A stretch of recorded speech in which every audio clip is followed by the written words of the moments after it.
Hello, everybody. Happy Friday, and welcome to the final day of EMEA Contenders Trials, brought to you by Monkey Bubble. My name is Proper. Joined with me is Naori. We have a doubleheader for you on this channel. It's going to be some very fun matches. Maybe not the first place teams, but a lot of playoff implications on the line between these two sets. Our first match of the day, Naori, is the Ultimates versus AKA. That's right, Proper. It's going to be a banger of a matchup, I believe, and as you said, playoff implications for keine, ahnung, or AKA, as we will be referring to them for the remainder of the broadcast, because that's a bit of a tongue twister. They're pretty much out. Bottom of the bracket, they are not really looking for any kind of playoff spots here, but the Ultimates, currently in second place, their performance needs to be good, and they're kind of hoping that Samsung Morningstars don't do too well in their match to kind of cement that place in playoffs. And if we take a look at the roster that they're going to be fielding, well, it's pretty much what we've been seeing all along. No big surprises here. We got Henningsen, Antigon, Kassar Plays, Foki, Sermajed, and Chalky Milk. Again, some of these players have been around the block, they've been around the scene, and once again, just trying to prove themselves. Got a lot to prove here. And over on AKA, and for those of you that don't know, they were Tierbaiten during the Open Division. They changed their name, and now their name means, I don't know what I'm doing, I don't know. Which is a pretty good name, I think. And they're going to be fielding Trust Me, Edis, Josh, Exo, Kiem, Lila, and Scrux. Interesting name there. And they were the Funny Torb team with the Genji, but apparently they've been playing with some new interesting stuff if you've been watching the most recent broadcasts. So let's see. I'm curious what they're going to be throwing at us today. Absolutely, and like Naori had alluded to, is that AKA, they are out. They are 0-4 currently, but the Ultimates are 3-1. Those playoff implications that I was talking about has Morningstars watching this match very closely, as Morningstars are currently resting in the third spot of this Group B. And with that being said, too, it's a very tall order to ask AKA to try to close this out in 3. It's not necessarily likely, but it is possible for it to happen at the end of the day. We've seen some crazier things happen. Maybe Funny Torb teams ring a few bells, especially for the EMEA region. But with that being said, too, you have a lot to consider for the Ultimates. They themselves would like to close this out as fast as possible. They want to build that lead from second and third place. Don't forget to reach into contenders for the next ring. You want to be able to be in that first or second spot. Avoided in Group B, I've already solidified that, being at 4-0 with a +10 differential in maps, but right behind them are the Ultimates. Morningstars are slightly behind them, only by 2. So if this goes to 5, Morningstars, they know what they have to do in their match that is being played on this exact day as well to try to close that gap. But again, to close it out in 3 for AKA is a very tall order. They're only 3-12 in map count as a whole. That gives them a -9 in differential. You can take a look at the map set here for you all. And well, we are going to be starting off on Busan, Hollywood, and then Junkertown in this first to 3 set. If we have to go to Volskaya, Oasis, and potentially Ilios just for that final shebang, then we will definitely see it happen. But all players are loaded in. We are starting off here on Busan. It's going to be downtown. And all my eyes, personally, Naori, I'm looking at Henningsen. Personally, I have been keeping a close eye on this player ever since that they won 2019 Season 2 Contenders Europe with HSL. They're always looking for that claim to go back to the top. Yep, and like I said, got a lot to prove here for both of these teams, I think. But you're right, some of these more veteran players, they are looking for the opportunity to really stand out, make their mark, and show that they still have what it takes. Now, some interesting compositions here. The Funny Torb team do not disappoint, but Ida is going to have some trouble here against Foki on that Ashe. Ashe is going to cause a lot of pressure, but how about Cam on that Ana? Glance a very early anti-nade. It's actually going to call out the Immortality field very early on. Trades are going to come through, however, but this is going to give a little bit of open space, you would think, maybe, for AK, but the Ultimates, they have SAR plays on this Genji, and they have been causing a ruckus. Great use of the deflect to shoot that dart right back into Kiem's face.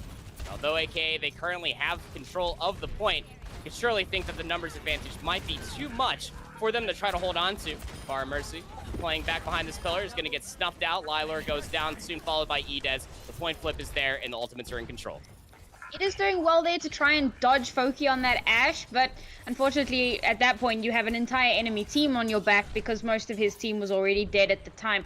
I liked the play there, how they kind of waited for AKA to get onto point before re-engaging. We see that a lot with some of these higher tier teams, and it does tend to work out quite nicely. There we go. Have an amplification matrix from Sir Mahed, and well, I necessarily wouldn't want to poke that either if I was your Edez, but it's going to be Exo that actually opens things up, takes down Foki, and well, it's going to cause a lot of good openings considering that the Immortality field is down and it is out with the barrage coming through. Is able to at least take down one, but you get rocked in the sky, and it's not necessarily the trade that you were hoping for. And with Zarplays pulling out the blade, although they're antied up, it's going to probably solidify this push once again for the ultimates. Even with an anti-nade, that Dragon Blade is a terrifying thing to come up against, and you've got to show it some respect, and that's exactly what AKA did, but maybe just a little bit too much respect, didn't push in on it, and weren't able to make any sort of a flip in their own favor. Now, Foki has a Bob online, and of course we know how fantastic that is at space denial. It's a great big turret that stops you from pushing in anywhere or potentially from touching point. But Molten Core is just online for Trust Me, and that could be huge for helping them get back on point. Absolutely could be. We'll just see how it plays out as Exo again goes in for the big dive. They will have adaptive shields to keep themselves safe. Trust Me has a Molten Core online, is trying to march on forward to give a little bit more armor behind them. Josh pulls out the Graviton Surge, and well, Trust Me's trying to look for the combo and a lot of aerial denial, but it's actually Henningsen that comes into the backline, shuts him down, drops the minefield. The Molten Core is going to clean up Bob. Poor Bob was standing in Molten Lava, had no idea what to do with that. 99% overtime will ensue, but it's only just stall tactics from here on out. It's just Edez on the far to keep it contested for one last glimpse of hope, but it's all for naught. 100-13 on our first stage of Busan. I feel like the composition that AKA were running was a very difficult one. When you're running Zarya Wrecking Ball, you're kind of running the Zarya as a third DPS because the interplay between the Zarya and the Wrecking Ball isn't fantastic. Yeah, you can drop a projected barrier on him and help him get some ult charge in the backline, help keep him alive, but you're not working necessarily as a team. Whereas the ball and the Sigma, yes, you're also not working too much as a team, but Sigma has a lot more ability to protect the rest of the team, and that made things a little difficult for Josh on that Zarya. And even what you saw too, Henningsen opened up downtown on the Orisa. They will do the same here for Sanctuary, but the second that they saw that there was a Wrecking Ball they were going up against, they were more than obliged to join Star Plays in the backline. Just caused so much of a ruckus. Josh, like you mentioned, is over towards the Sigma.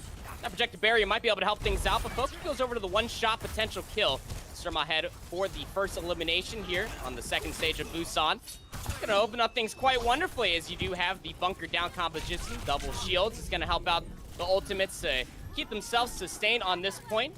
Josh, able to at least find one. Foki's under a lot of pressure back here from Edez, but they're not going to be necessarily denied. To try to take all his focus away, gets a really clean pick onto Trust Me, who tries to go for the duel. And although you might think that was a 2-for-1 because Edez was trying to cause a lot of ruckus in the background, point's still being contested. And although you have a slight player's advantage, you don't necessarily have the health pool to keep yourself alive. As Sar comes back on the Tracer just for some cleanup. Great flick coming through from Foki, takes Trust Me down yet again as the point finally gets captured by the Ultimates. Some good peel here for the Ultimates, able to just get back, make sure that Foki stays alive, doesn't get taken down by that Tracer too early on. And again, they give a lot of space. And this time around, they didn't even give up the point. They gave up space, but they were managed to take it back without losing the point. And they built up a fantastic ult bank for themselves. The Ultimate's not online just yet, but they are so close. They will have at least 3 Ultimates in the next fight, which should secure them the point for just a little bit more percentage. Sar, quick for the recall. Couldn't get the one clip that they were looking for onto Trust Me, but they're just going to continue to pester them too. I mean, the double shield composition between Antagon and Henningsen, you have a lot to commit to. You can see that Exo and Edez, they keep on trying to rotate with the rest of their team to try to get back to Foki, who pops the infrared sight, immediately headshots Edez, and then Sar Place takes down Trust Me. Yes, Trust Me was able to find at least a 2-for-1 trade onto Henningsen, but it's really all for naught thus far. Full advantage yet again in favor for the Ultimates, but the cleanup was coming through for AKA. Exo still alive here on the Wrecking Ball, is able to cause a lot of ruckus thanks towards Josh's Gravitic Flux. Rally's going to be in play for Shocky Milk, but they're antied up. The anti-grenade will wither away, and Now Antagon pulls through with their own Gravitic Flux. It's just going to keep things spaced out. We're at 69% and counting up here. And AKA, even though they found the trades, it's all for naught. All of the members who were left alive for the Ultimates, they are still here. And the reinforcements came back through. AKA are able to regroup themselves, but then they got a whole fight reset. EXO goes down. Trust me, loses their life yet again. This is starting to look absolutely dire for AKA.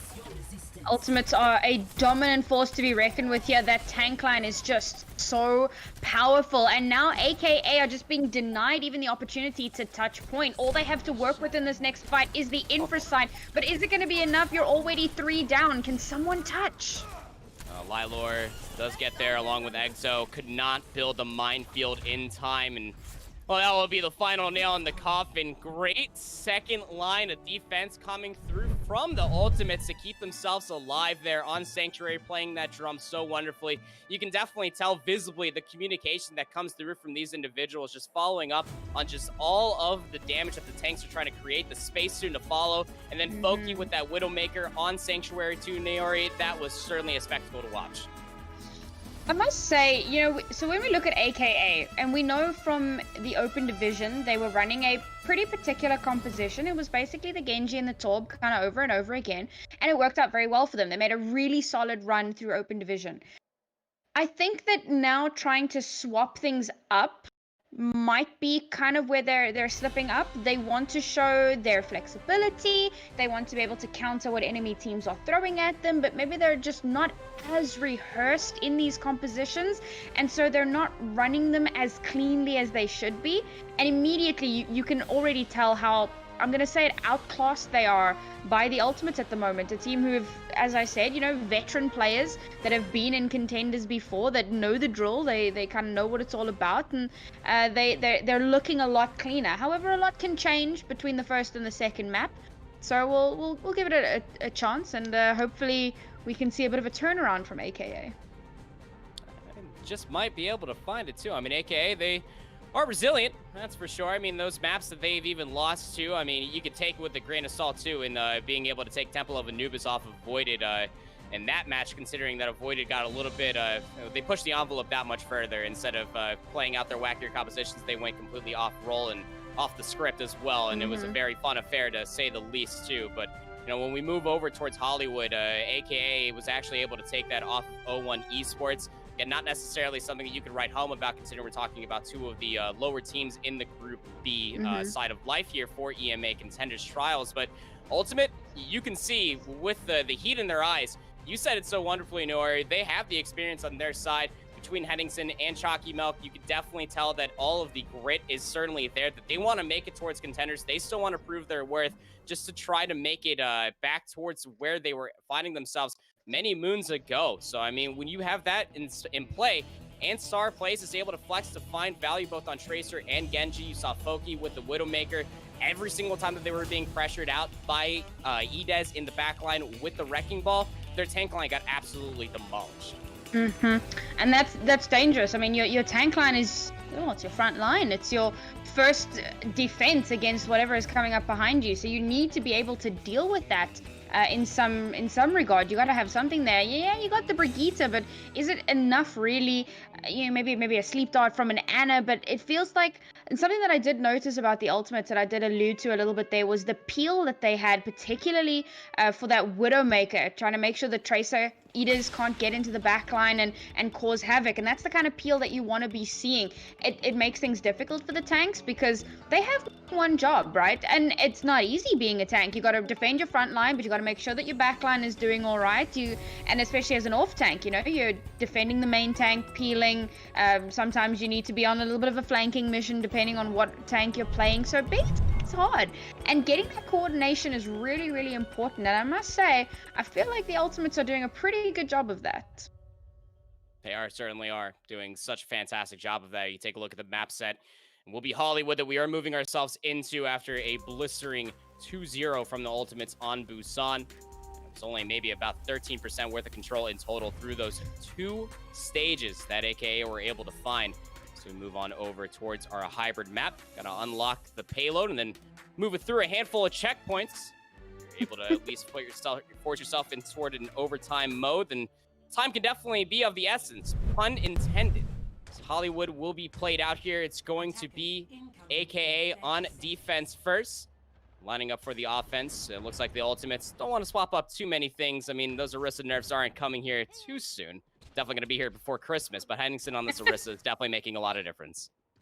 I think the biggest advantage I would give to defending first, and there's a lot of discussion around this, you know, why would a team want to defend first? Surely it's the same thing. A good team, it doesn't really matter, but I think it kind of feeds into the mental game a little bit. If you know that you get to defend first, you're kind of setting yourself a little bit of a yardstick. And so if you can full hold, then you make your life a little bit easier on the offense. So that's exactly what we're going to be seeing here from AKA. They're going to be trying to have a solid defense here, running the Soldier this time around, still running that Wrecking Ball Zarya. Let's see if it can yield some better results this time around.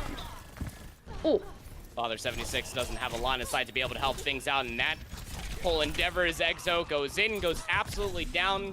Gets shield bash, gets rocked, annihilated, but Josh is able to get the better of SAR plays, so you definitely love to see that. Idez actually started over on the left side of the map as we were loading in, looking at the first point. Exo comes back on the Winston of all things, maybe try to deal with SAR plays, but the point's still being captured. Just shy, about 17% to be fully captured for this payload. Defense comes right back into things. Trust me, drop down, incredibly low. Exo fights off more than they can chew. Foki is going absolutely off. Their work is not done yet. They are just pushing on forward with their double shield composition. Cart will be unlocked, and the cleanup is all here for the Ultimates. Foki being an absolute monster. This DPS line is quite terrifying, and it seems that AKA just unable to really deal with it. I think I do prefer the Winston as opposed to the Wrecking Ball, because you are, and this of course for AKA, because you do provide a little bit more shielding for your team and a little bit more support for them. You know, you're not kind of in the backline on your own mission more often than not.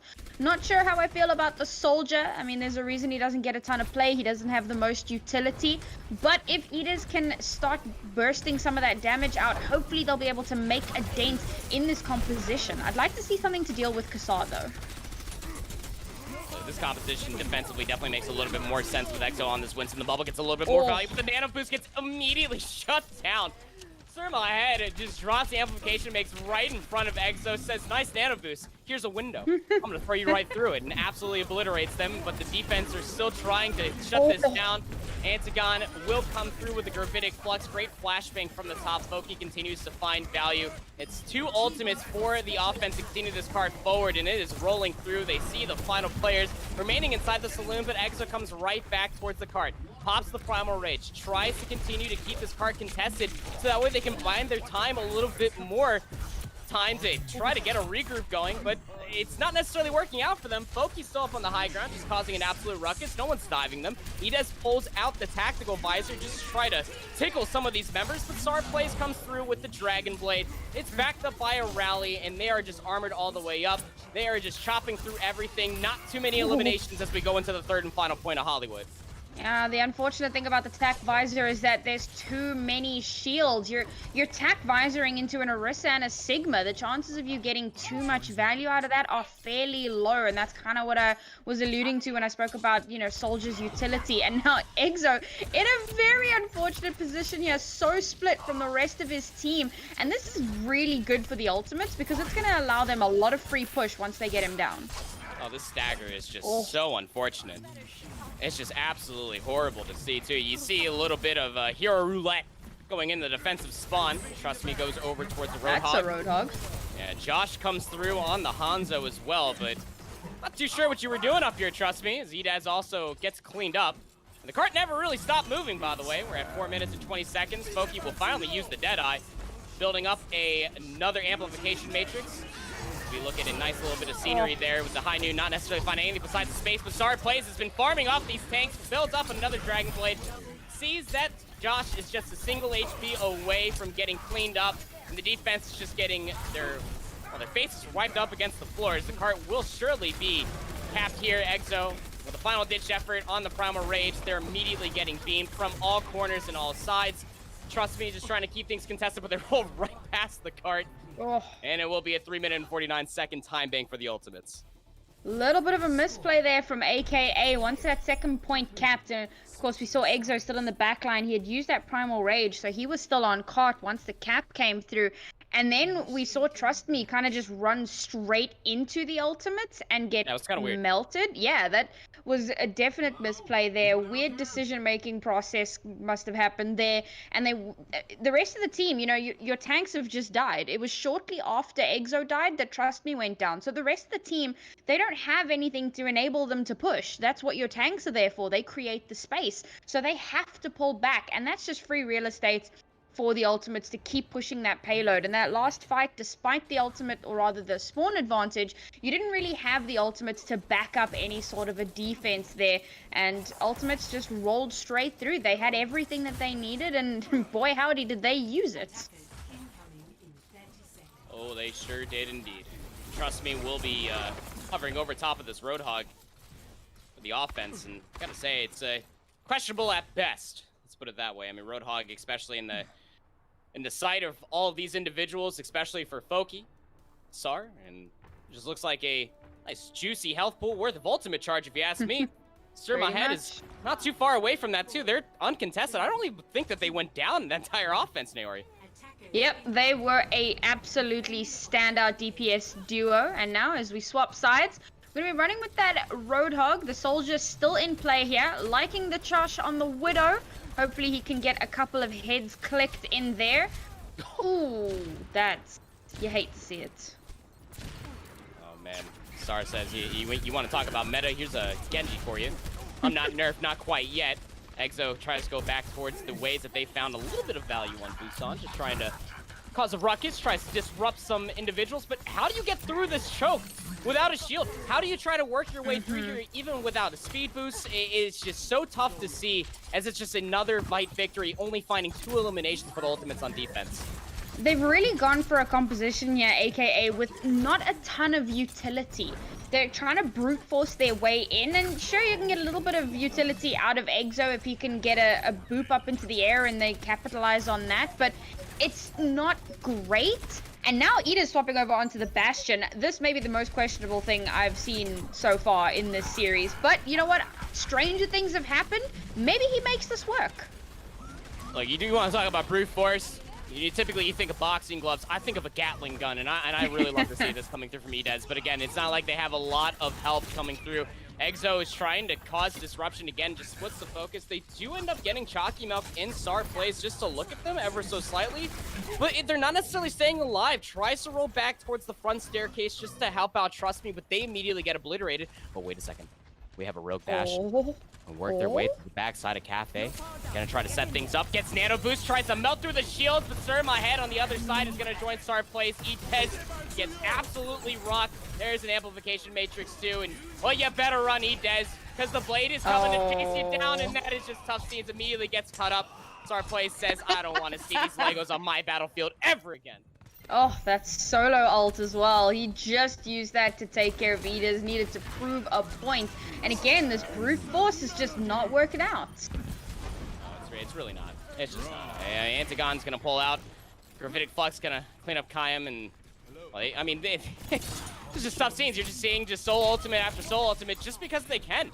They haven't had to use ultimates through the past 3 minutes, and to no avail. I mean, again, you have so many different opportunities maybe for the offense to try to find an isolated pick, but ultimates aren't necessarily giving it to you. Trust Me works their way into the backline again, but now you're just a solo Roadhog. Yes, you have the whole hog, but you have to find a blessed of a hook, which they missed just a bit outside. They're trying to isolate this elimination onto Sar plays with the Genji. Just too slippery. Dashes right out of there. Gonna cause up a lot of ruckus as we have a tank configuration. It goes right into the face of Sar plays, able to find one. Tanks have moved their way up towards the ultimate high ground. Antigon takes the spears, takes down Edez, and now we are finding ourselves in 50 seconds left as Foki cleans up the rest of the members for AKA. Lucio comes out, but it is a little too late here. Oh, and they're just not going to be able to really make anything happen. The kills just keep coming through for ultimates, and AKA again with the strange compositional picks. Now, the last ditch effort, we are seeing the swap over onto the Doomfist and the Torbjorn. And again, not sure how much that's going to do. Maybe if Doomfist and Exo can initiate together, if they can get someone up into the sky, maybe get that initial pick, because I don't think I've seen anyone on the ultimates die. No, I don't think so either. Well, Kassar plays did go down, I guess, you know, from Exo finally isolating that. High Noon, again, not finding the ultimate value, but ends up causing so much space. Kassar plays, goes right back into the mix, builds up a blade, gets right into the face of all the enemies. The Immortality Field is going to keep them alive, but nobody can stay on the point for long as the ultimates go up 2-0. They have one more map to close it out and solidify themselves for contenders. So I spoke a little bit about utility. I want to break this down a little bit, all right? So if you take a look at the ultimates composition, McCree, Flashbang, huge utility just in that. Genji, not so much about utility, right? He's more about being annoying, getting Dragon Blade, and then slicing through everyone. But Henningsen, that shield, the halt, the fortify, amazing utility. You couple that with Antigon's Sigma, who can then, you can do halt accretion. He's got his own shield. He's got the Matrix, so it's kind of like a mini diva. You know, there's a lot of utility in that. Chalky Milk on the Brigitte. The rally is huge for trying to win out on fights. And then, of course, the Batiste. I mean, where do you even start? He's like a jack of all trades. He's the new Brigitte. He does everything. The only thing he doesn't have is a shield. He's fantastic. So some really, really great utility there for the ultimates. Then you take a look at AKA's lineup, and this is after they went Bastion, but before the Doomfist Torb idea. So they had the Bastion, which has no utility. You go into tank mode, and you're essentially a sitting duck. We saw that. Even with the nano boost, he just couldn't get anything done because there was nothing to back him up. Tracer plays a bit like the Genji, being annoying in the backline, doesn't do quite as much damage. Ultimate can be useful, but very difficult against the composition that they were running into. The Wrecking Ball, no shielding, so you're not helping your team at all. You're getting into the enemy team, you're trying to boop them up into the sky and then take advantage of that. But again, no heroes that can take advantage of it. The whole of ultimates were holding up on the high ground, and there's no verticality for the rest of the team. So how does that help you? The Roadhog, sure, the hook is good for displacement, but as you said, you know, he had the whole hog, he was in the back line looking for an opening, it just never came, because again, there isn't a ton of utility there. They didn't have the Lucio until way too late in the game, and that was also something you pointed out. They didn't have the speed boost to get through choke, so the high ground hold from ultimates was just seriously overpowered. The most useful hero they had in terms of utility was the Ana because of the sleep dart, but again, there's nothing really to follow up on that. So I feel like they're trying too hard to brute force, but they just don't have anything to back up their plays. Yeah, again, it's just very interesting to say the least to see how AK are trying to find themselves in putting out team fights. I mean, you bring yourself back to exactly what you were breaking down. You have a nano boosted Bastion, even in Sentry mode, just trying to bulldoze through the shields. Still a lot of shields, even though they were nerfed quite some time ago. You rotate out one barrier for the next.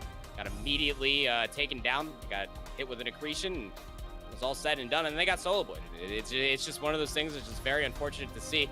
You just hope, at least I do anyway, that the Bastion is able to find the value that they are looking for, but it's not necessarily going to be the take. Again, I was talking about the playoff implications before we hopped in here too. The only way that we had Morningstars potentially looking to get that second place is if AKA were able to take 2 maps off of Ultimates. I'm not going to lie, Naori, I don't think it's going to happen as we move ourselves over towards our escort. I want to say that this will be the 3rd and final map, but, you know, stranger things have happened. We have Exo actually moving over towards DPS, and, well, Josh is moving over towards Tank, so I'm not necessarily sure how this is going to play out. All I can tell you is that I'm looking forward to how fun it's going to be. Fun is indeed the word. I'm actually, So if I look at the sheet that they gave us, obviously, you know, we do our research here at Monkey Bubble, and yeah, as we said, you know, Josh, usually on that off tank, and all of the preferred heroes are listed as off tank heroes. Exo, or sorry, not Exo. Edis listed as a DPS. No tank heroes there. Maybe maybe just like fixing up their order, right? So that we go like tank, DPS, support. That's my story. I'm sticking to it because I think that would be a really strange swap up.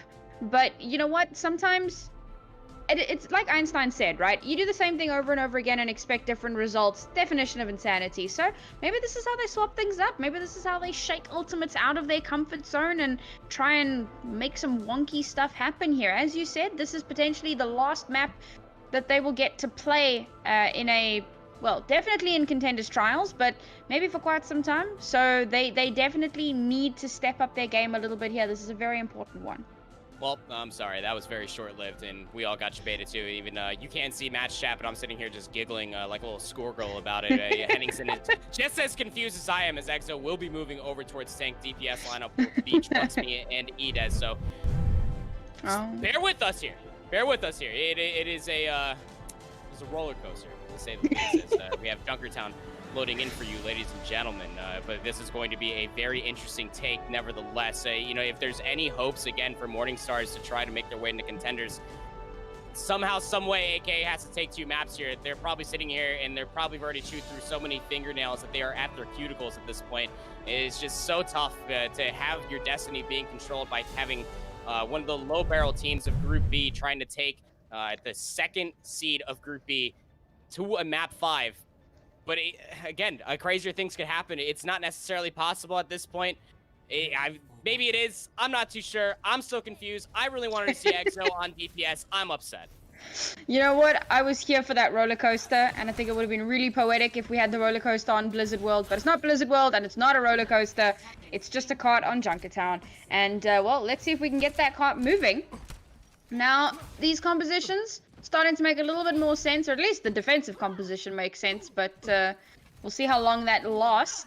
I am a little bit more happy to see something that makes a bit more sense on this offense. We'll give it a second before we actually start. Yep. Oh, okay, so that's a mirror matchup, and I really like this. We can have the Widows duking it out. We'll have the Genjis duking it out. We got... wow, I'm impressed with the compositions that we're seeing here, particularly from AKA, given the last map that they played, and I'm really rooting for them. I kind of hope this one works out a bit better. Widowmaker has infamously found so much value on Junkertown, just so many long lines of sight. You can just try to find an opening pick, but you're going up against Foki. You bring yourself back to Sanctuary. I know it's a nightmare for you, AKA, but they were never really shut down. You put in so many resources just to try to deal with it, but at least you have a double shield composition to help yourself throughout it all. Sar lands a deflect to try to shoot that shot right back into Edez's face. Dropped down below half HP, but the fight and the brawl for top the center of the cart is still underway. Foki trying to thread the needle on towards the opposition of the enemy Widowmaker of Edez. Necessarily find the shot, not quite yet. A little bit of a stalemate coming through here. Both teams incredibly healthy across the cart. It's not necessarily stopped. And well, you can see just Kassar just right into the face of Edez. Foki trying to find that last pick. Immediately eats a shot to the body. Trust me, builds up a blade, is at least able to find one. The Immortality Field keeps him alive for some time, but Trust Me still alive. And is able to find at least 2 more, but the tank line has already gone away. But you're still alive on the cart thus far for the ultimates. And you were able to cause enough pressure to win the team fight. Fairly decent display there from AKA. Unfortunately, weren't able to stop payload, but did manage to burn some time off. And as you mentioned, Trust Me built up an exceptionally fast blade there. If they can keep up this kind of stamina, then maybe this is where they will actually turn it around. They will have the rally available for this next fight. They're going to have a bongo soon as well, and the infra site, which is invaluable for knowing where the enemy team is. But they're coming up against Kassar's blade, and I'm really hoping Lilo will hold on to that rally for the blade, because it's instrumental in keeping your team alive through it. Do have the infrared side online here for Edez, and well, it's just going to give a little bit of space, but not necessarily all the respect that you were hoping for the defensive team of AKA. Trust Me still trying to work this angle. Kassar takes down their opposing Genji. Trust Me, and well, this could end up being just the trigger now, as Lylor does use that rally pretty early, and well, my knees are already quivering for how much value this blade could potentially find. And AKA is starting to back up. They're giving the space. They need a full regroup. They still need their full 6 before they try to take this fight last second before the capture point. Bit of a little loss ditch effort here for soft reset before they do try to stall that out. Nice little supercharger coming out there. Hopefully that keeps him alive through it. No rally. Yeah, no rally at all. Shield bash is not there. Kasar Play sees you in a small room with a blade, and well, talk about a roller coaster. How about a field day, Neorius? It's a team wipe and a 2nd point capture for the Ultimates. Tiny Overwatch happening just on top of the bridge here at 2nd point. It's unfortunate. You hate to see it. Like, oh man, I was really hoping Lila would hold on to the rally for that. It's one of those things you really do need to be paying attention for. Chalky Milk still has rally, whereas Trust Me is very close to a blade as well. We'll see here if Chalky Milk does use it at the engage for this next fight. They do still have a Gravitic Flux as well from Antagon, and that could do a lot to help them keep this payload moving. 4.5 minutes to go. Not too many ultimates online for AKA. It doesn't look good for their next push. Josh moves back over towards the Sigma. They get immediately obliterated. Chalky Milk pulls the rally. The raid boss comes alive and just absolutely runs over the Sigma for the defense. And, well, Foki, doing Foki things, is going to be able to take down Edez via headshot. And, well, you can just see it in the eyes. The Ultimates are pushing right in front of the gates. Trust me that it's still being alive in the back line for the Ultimates, just causing a ruckus. They will be taken down. One last fight to stop this payload for AKA. AKA just tried to build up some ultimates there. We did see the rally come out from Chalky, so they're not going to have that available for Trust Me's blade. And Trust Me's last blade was pretty big. Let's see, he's pulled it out. Does he get the value? Immediately Gravitic Flux into the air, and they're going to get taken down. Surma Head did use the Immortality Field to keep them alive. Oh, that's just a sight for sore eyes too. You're a hit scan main, and you got a Brigitte in your face. But at least you got the backup from your own Brigitte at this point too. Edez will finally be able to take down Surma Head, and this is the opening that you were looking for here for AKA. The picks are finally in your favor, and the cleanup is there as well. The card's gonna stop just shy of 2 minutes as AKA finally win a team fight. That spawn advantage working for them. Used a couple of ultimates there, but it was enough, and they are able to stall out time just a little bit. They got 3 minutes left on the clock here. They still have a rally in their bank. They're going to have a supercharger soon, but it's not a hell of a lot. Henningsen will have a counter supercharger, and oh, there's the rally. Really aggressive engage. Yeah, Lylor has had enough. Pulls out the rally and says, let's get the heck up in here too, but Kasar pulls out the blade. The halt's there as we feel from both sides, the cleanup and the follow-up from both Henningsen and Antagon. At least you were able to find a consolation elimination, but it's all really for naught. You got one last attempt to try to speed yourself out towards this cart. But I don't think Exo can even get here because you got Chalky Milk right in your face, shield bashing you, and won't let you there in time. 2 minutes and 33 seconds in the bank for the Ultimates. It is definitely possible to be too aggressive, and that's exactly what we saw there from AKA. A very unfortunate last fight there. I think they should have held a little further back, maybe baited out an ultimate or two, waited for the engage, but they pushed straight in, and there was still enough time and cover for the ultimates to take advantage of. And then, of course, the blade came out, and even with the immortality field out to help deal with the blade, you got a whole rest of the team there. Once the lamp went down, everyone was pretty low from the blade, because of course it doesn't stop you from taking damage, it just gets you really, really low and then stops you from dying. So everyone was already low from the blade, the lamp goes down, and then it's just clean up for the ultimates. And that's really an unfortunate showing there from AKA, but they do have a chance here. They're gonna need to try and push this one through to 3rd point, but obviously ultimates aren't looking to give them that opportunity. They're going to be looking to hold fairly aggressively, maybe not in spawn, as I do enjoy seeing that tactic. Going to hold a little bit further back here, but they're definitely aiming to not allow so much as a 1st point cap. Yeah, we see those in our ranked matches. We used to see it in shades of Junkertown's past, where you hang out right in front of the front gates, but when you got Foki on this Widowmaker, you're just going to be looking for the openings behind the shields. I was kind of hoping that Trust Me was going to stay on that Hanzo, and shades of metas yesterday's, the double sniper composition, not necessarily going to for potentially, you would think, but still, nevertheless, tries to find the openings potentially, but they're not necessarily going to be giving them anytime soon. A lot of space given up just right into you think that the fight might be perfect for you. Foki takes a shot to the body, thanks to Edis. It's not going to be enough just to take them down, not quite yet. Already has the angle scouted. Crosshair just a little bit too high, handing out free haircuts at this point of time. really tough to find during quarantine, but trust me, does go down. And Qatar Place is going to continue to push the envelope that much further to take down both DPS. And well, the tank line is just backed up by Chalky Milk and Qatar Plays. They will push AKA back to spawn. There's some great communication, I think, between Kassar and Foki. Obviously, Foki knows exactly where Edis is, calls it out. Kassar gets in behind him and manages to clean up the kill while Edis is distracted with Foki. And I love seeing plays like that, seeing how teams are able to communicate that information as they should be doing and taking advantage of those misplays or missteps. It works out fairly well here. And speaking of, this could be dangerous for Kassar. Nobody scouts the little room. Oh no! Qatar knows that Edez is right here, probably has the communication. Oh no, walking his way around the corner, but Edez gets the where-all, but Foki rips their head clean off their shoulders.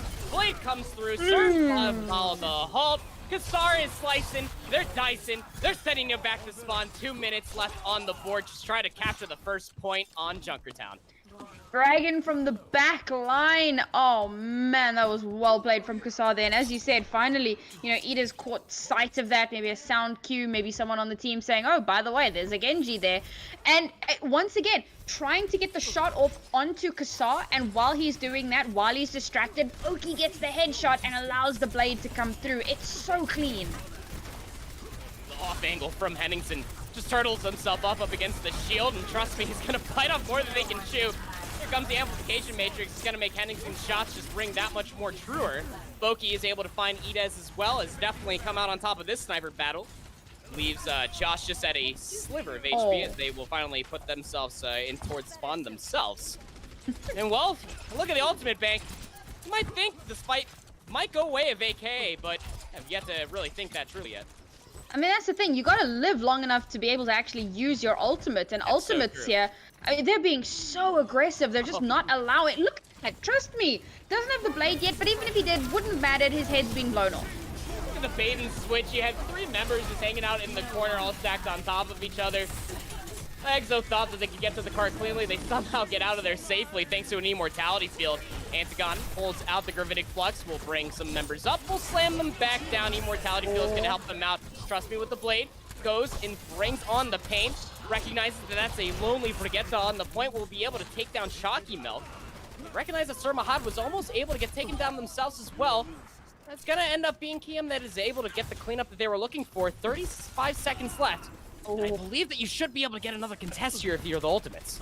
Absolutely. A little bit of overconfidence there from the Ultimates in that last fight that AKA were able to take advantage of. But now they need to touch this point. Yes, the Wrecking Ball does come out for that last second contest here with the blade.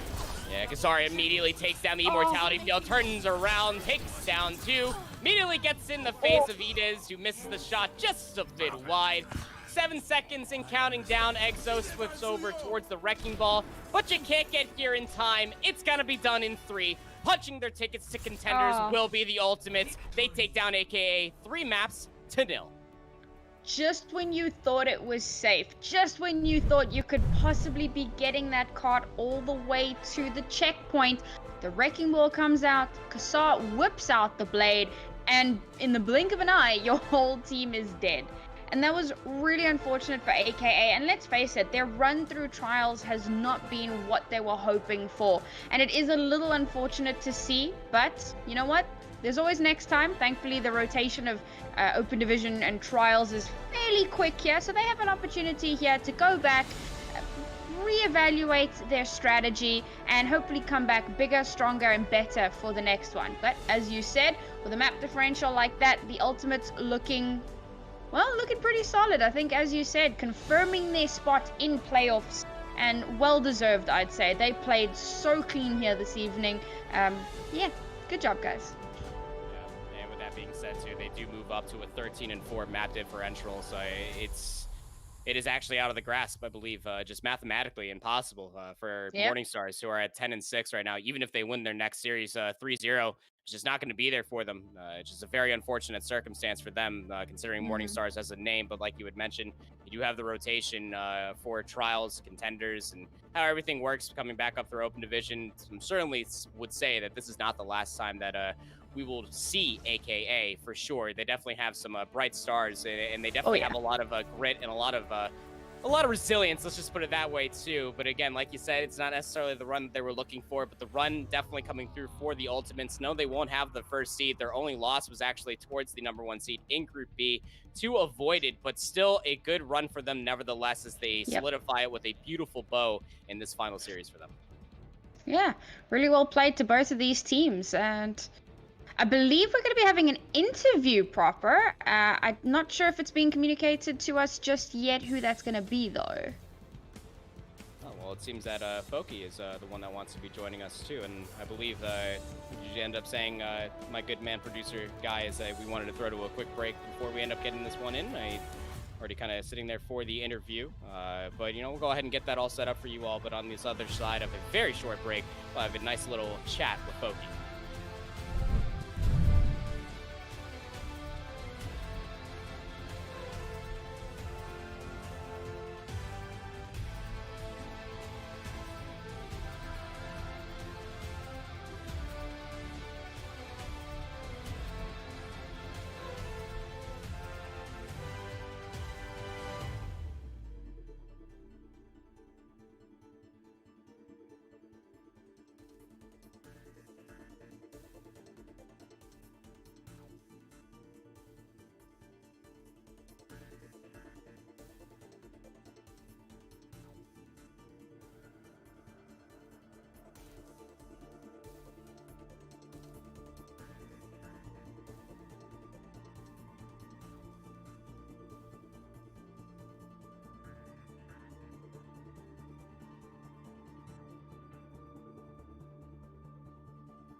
Welcome back. We are joined by the Ultimates hit scan DPS Foki. Foki, congratulations on punching your ticket towards Contenders, lad. I gotta say that those Widow shots and that McCree play absolutely raised some hairs on my arms, man. That was shivering, to say the least. Yeah, thank you. We had a really hard game. It was very close, It was. We noticed that. Yeah, it was really close. Definitely seemed difficult, to say the least, when you're just uncontested on high ground continuously through the second map of second stage of Hollywood. And well, when you're just ringing on shots and even throw all the pressure back on Busan as well. I mean, just run me through, just from a hit scan DPS's mindset too. Even when you're under the pressure, no, you didn't get eliminated. Take yourself back on Sanctuary when you did bust out the Widowmaker the first time. Was there any point in time when you were super nervous, or do you have that much trust with your teammates that they're just going to be able to keep you alive to land the shots? Not really. I believe in my supports. Both are insane. I believe in my team, so yeah. I just sit and shoot hits. That's my job. I love it. I must say that was actually something that I noticed as well. And you can tell me if like how accurate this is, but it feels like there's some really good synergy between you and Kassar. Like, okay, before we came back live, you were beaming about him being a Genji one trick, but it feels like you guys have really good communication and you can really play well together. Is that something you work on, or was it just like it just clicked? I mean, we're both like really close friends. I met him in LAN, so yeah. I think I just have fun with him, so I pop off with him. Oh yeah, well, we noticed. Yeah, I think that's what matters the most too. I mean, representing Saudi Arabia, you definitely got to feel good about that too. Whether it's from World Cup or all the way into this very moment, punching your ticket towards Contenders, and you could visibly see that. I did mention that on broadcast, how well you all just play together and how you guys talk to one another, and just being able to rely on backline to frontline pressure, whether you're going for a DPS, tanks, the likes as well too. But I mean, with that being said, Foki, going in towards Contenders too. Any sort of nerves coming about you as well? The team's got to be feeling pretty good about this. Not really. Not really good or no nerves? No, we're good. We're good. Neri, you got anything to clean up here? Yeah, just do you have any teams in particular coming into Contenders that you're really looking forward to facing against? I want to play versus EXO. I want to play versus Sycamore. Alright. Yeah, I'll be looking out for that one. Well, I think I can definitely speak for all of us here, Monkey Bubble and everybody watching at home, and I'm sure for even your teammates as well, wherever the meta may put ourselves in, as long as you're on McCree, Widowmaker, whatever it may be, my man, it is definitely going to be fun to watch you click on heads continuously, as you do say that is your main job priority. So again, congratulations to you, Voki. Good luck in Contenders. We're going to throw things to a very short break here, ladies and gentlemen. And when we come back, we have our second and final match of this broadcast. It will be VASTA Gaming versus Vox Nihili. Don't touch that browser. We'll have that second game on the other side of this break.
everybody, and welcome back to Monkey Bubble's coverage of the EMEA Contenders Trials. My name is Proper. Joined with me is Naori. We have our second and final series of the day for you all. It's going to be VASTA Gaming versus Vox Nihili, and although none of these teams have necessarily punched their ticket fully towards Contenders, not quite yet.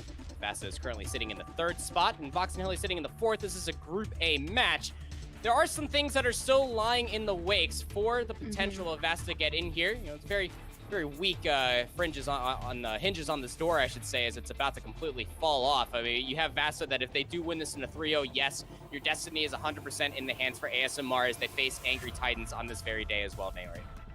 Yeah, it's very spicy. If you want to go into a little bit more depth about the playoff stuff, I'll let you do that in a sec, but I'm here to tell you about the teams.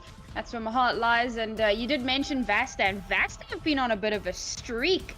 As you said, not quite having been able to clinch that 2nd place spot. They are sitting in 3rd, just behind Angry Titans, but they had a really strong running against Sheer Cold yesterday, taking 2 maps off of them, and Sheer Cold is arguably the best team in Trials at the moment, so that is really nothing to turn your nose up at.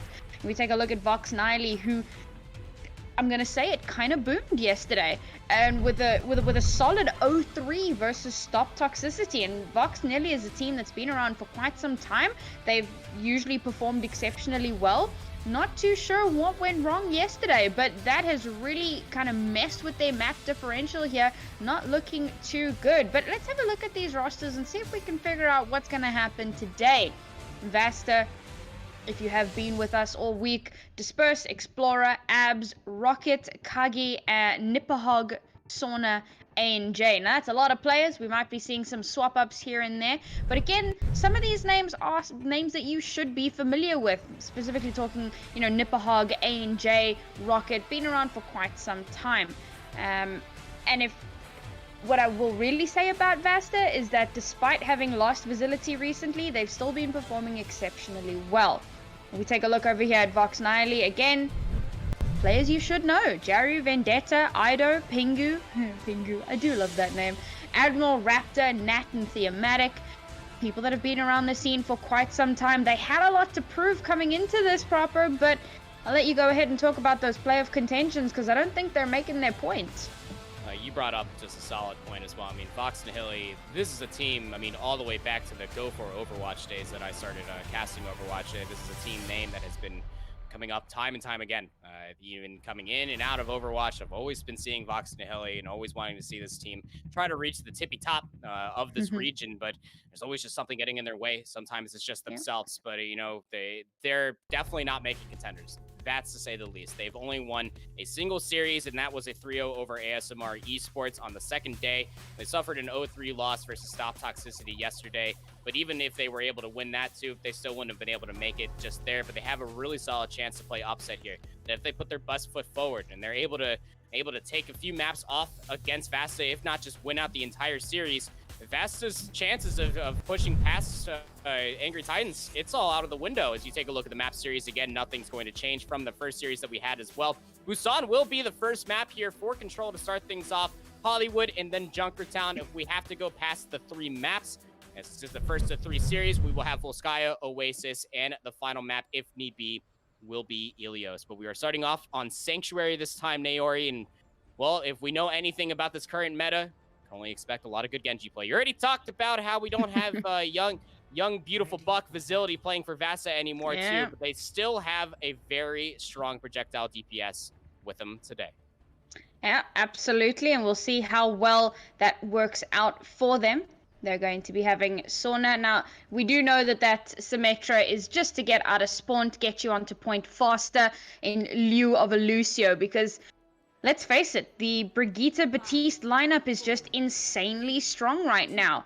And I'm expecting mirror matchups, probably 2 Genjis in place of these Symmetras, but we'll give it a try. We might see that Tracer coming out like we saw in our previous series. And there it is, Sauna on the Tracer instead of the Genji, going to be coming up against Pingu.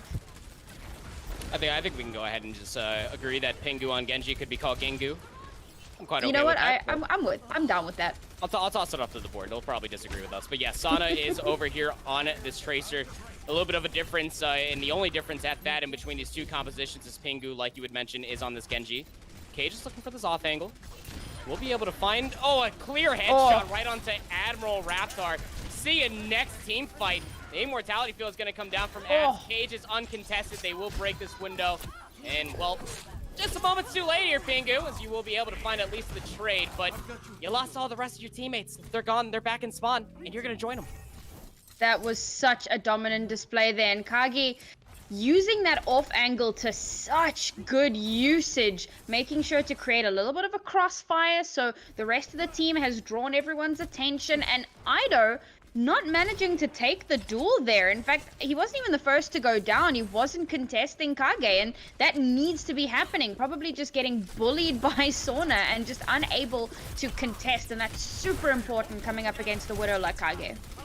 Really good opening as well for Kage as they try to take a little bit of an off angle this time around. They will be snuffed out by Pingu. Immediately going in towards the back line, but Sana with the pulse bomb will stick it onto Ido. Now Nipahog will be able to at least try to find some cleanup. Numbers advantage, yes, by 2 in favor here for VASTA Gaming. They're looking for the cleanup yet again, even after losing their Widowmaker quite early on. And it doesn't even matter. Sana is uncontested. They are cleaning up the supports at this point, around 50% and counting up for them.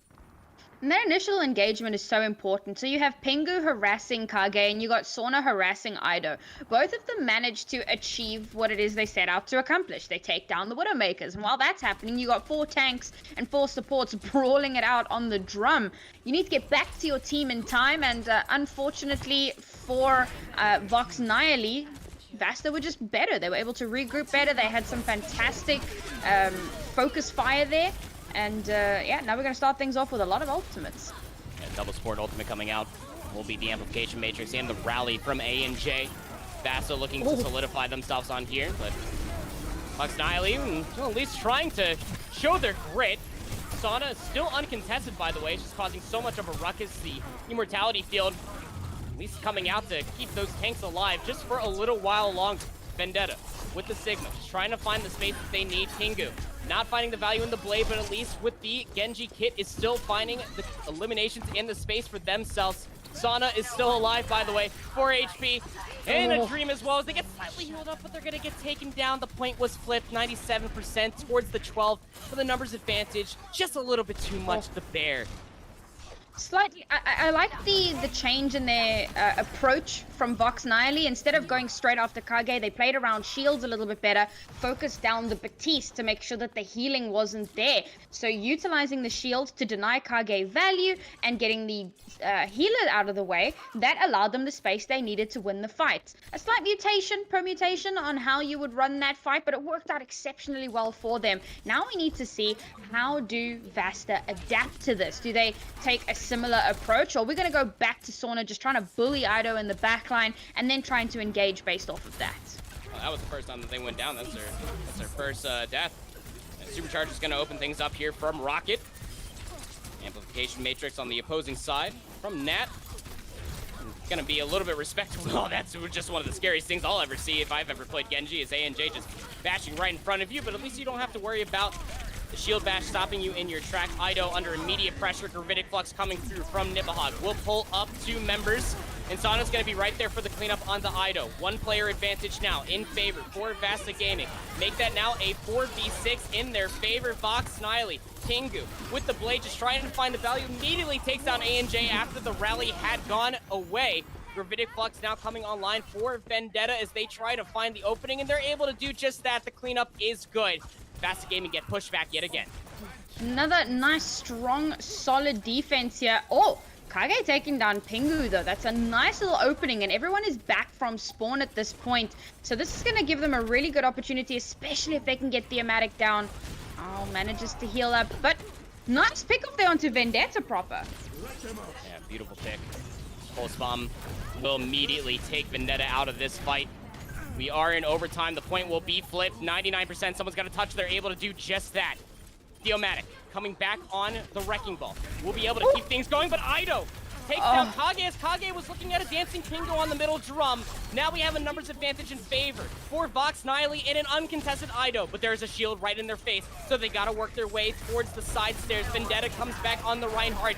speedy boy with the rocket on their back as well, and they're able to at least create some space. They're cleaving and carving with the hammer. They are able to backstep out of Nipahog's Gravitic Flux. Rocket has a supercharger. They drop it on the ground. Sana is able to take down Ido. And this point is still being contested for the time being, but Pingu has a blade to try to stop this one in its tracks, but it's an immortality field from Az that keeps most members alive. And that blade is gone for naught. It will be sheathed, but you still have to be able to find the picks. Still in control of the points so far, and somehow, some way, Sana comes back with a pulse bomb to clean up at least 3, and it pushes all the members from Vox Nihili off the point as we have a final capture point for the first stage. VASTA Gaming cleaned it up, 199.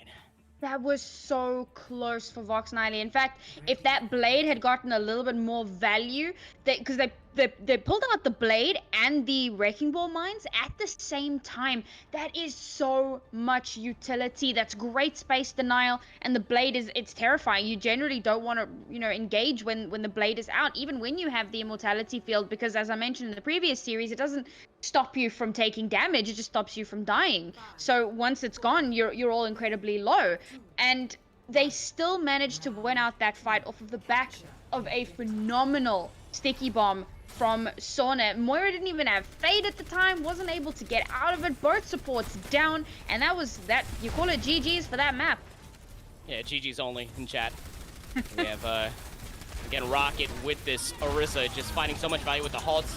Halt a little bit too late, but the Dynamite still finding value nevertheless. Gonna pull out an immortality field very early on for Nat. They did lose Rocket. That's the main tank down. And look at just VASTA Gaming just giving the respect. They know that they're down the Orisa, so there's no way they're going to be able to win this team fight cleanly. Sana on this Genji, just trying to take down Pingu by any means necessary, but there's Vendetta on the Sigma right in your face. Point will be captured here early by Vox Nihili.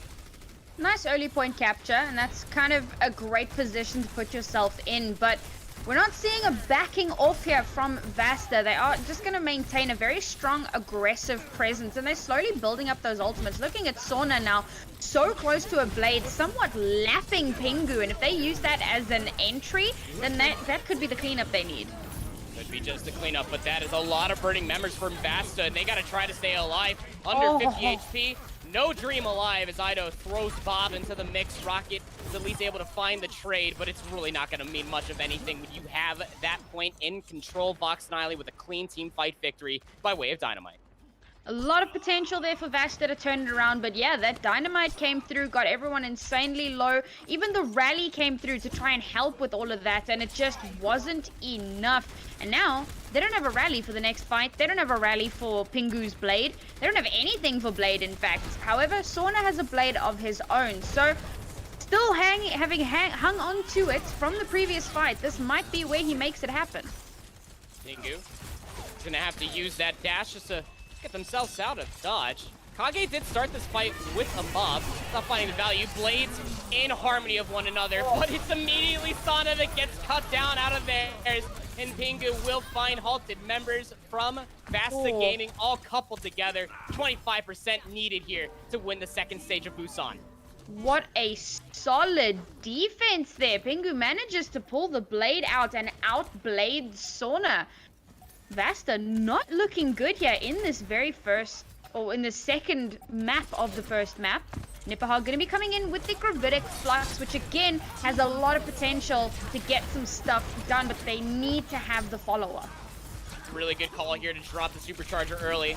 Sana will touch the point, but just barely, just to start overtime. But you can't even get to the point. Ido's supercharger up.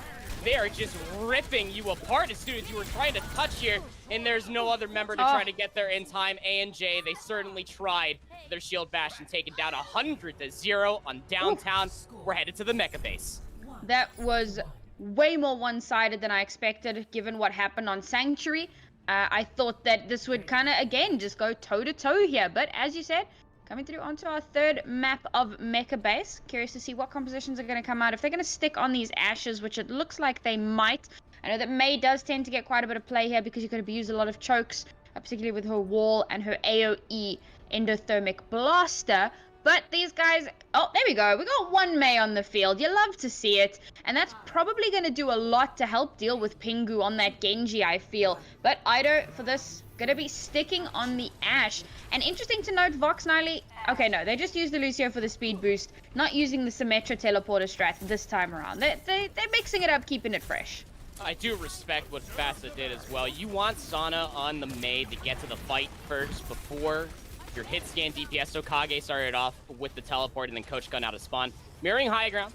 Just gonna get a firm gentleman's handshake from one high ground towards the other. Pingu thinking twice before trying to get in towards this backline. Really needs a clear opening. They recognize that it's Sana on the Mei, so they're just gonna go ahead and capture the point. Good rotation. Good game of chess here in Overwatch as we are recognizing that Rocket will make their way towards the point, dropping down from the bridge. Will end up being Vox Nihili, but it's a great wall from Sana just to try to bounce them back as Vox Nihili somehow are able to still get the point. I think that Rocket might have ended up just stepping off, and now they find themselves in a really good position to Vox Nihili just to try to clean things up. Dynamite right over top of the shield, and Pingu is feasting off of it. They are cleaning up so many members, joined with the tank line of Theomatic and Vendetta. Well played for Vox Nihili.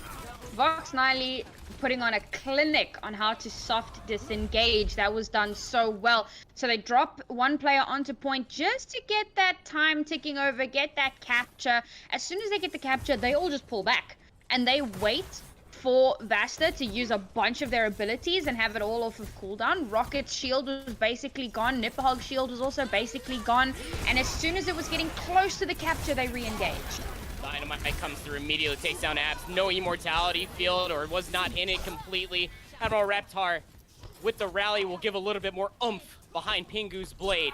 ANJ not even close to theirs. Very unfortunate circumstances as they get pushed back yet again. Very clean, might I add, from Vox Nihili.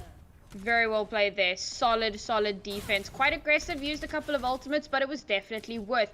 Didn't draw any ultimates out, which is partly due to the fact that VASTA didn't have too many. They're a little bit behind here on the ult economy. Just a little bit behind, sure, and they're going to go ahead and put themselves a little bit further behind as well. As Abs drops that amplification matrix quite early. And that gravitic flux from the side from Vendetta pulls up at least one. Rocket's gonna get cleaned up towards the point as well. Split focus coming through from the engaging team of VASTA Gaming, but this might as well be last fight territory. We're at 90% and counting up, and you can see some staggering members in the side room. But Vox Nihili thinking twice before fully engaging in there. They don't want to fully commit.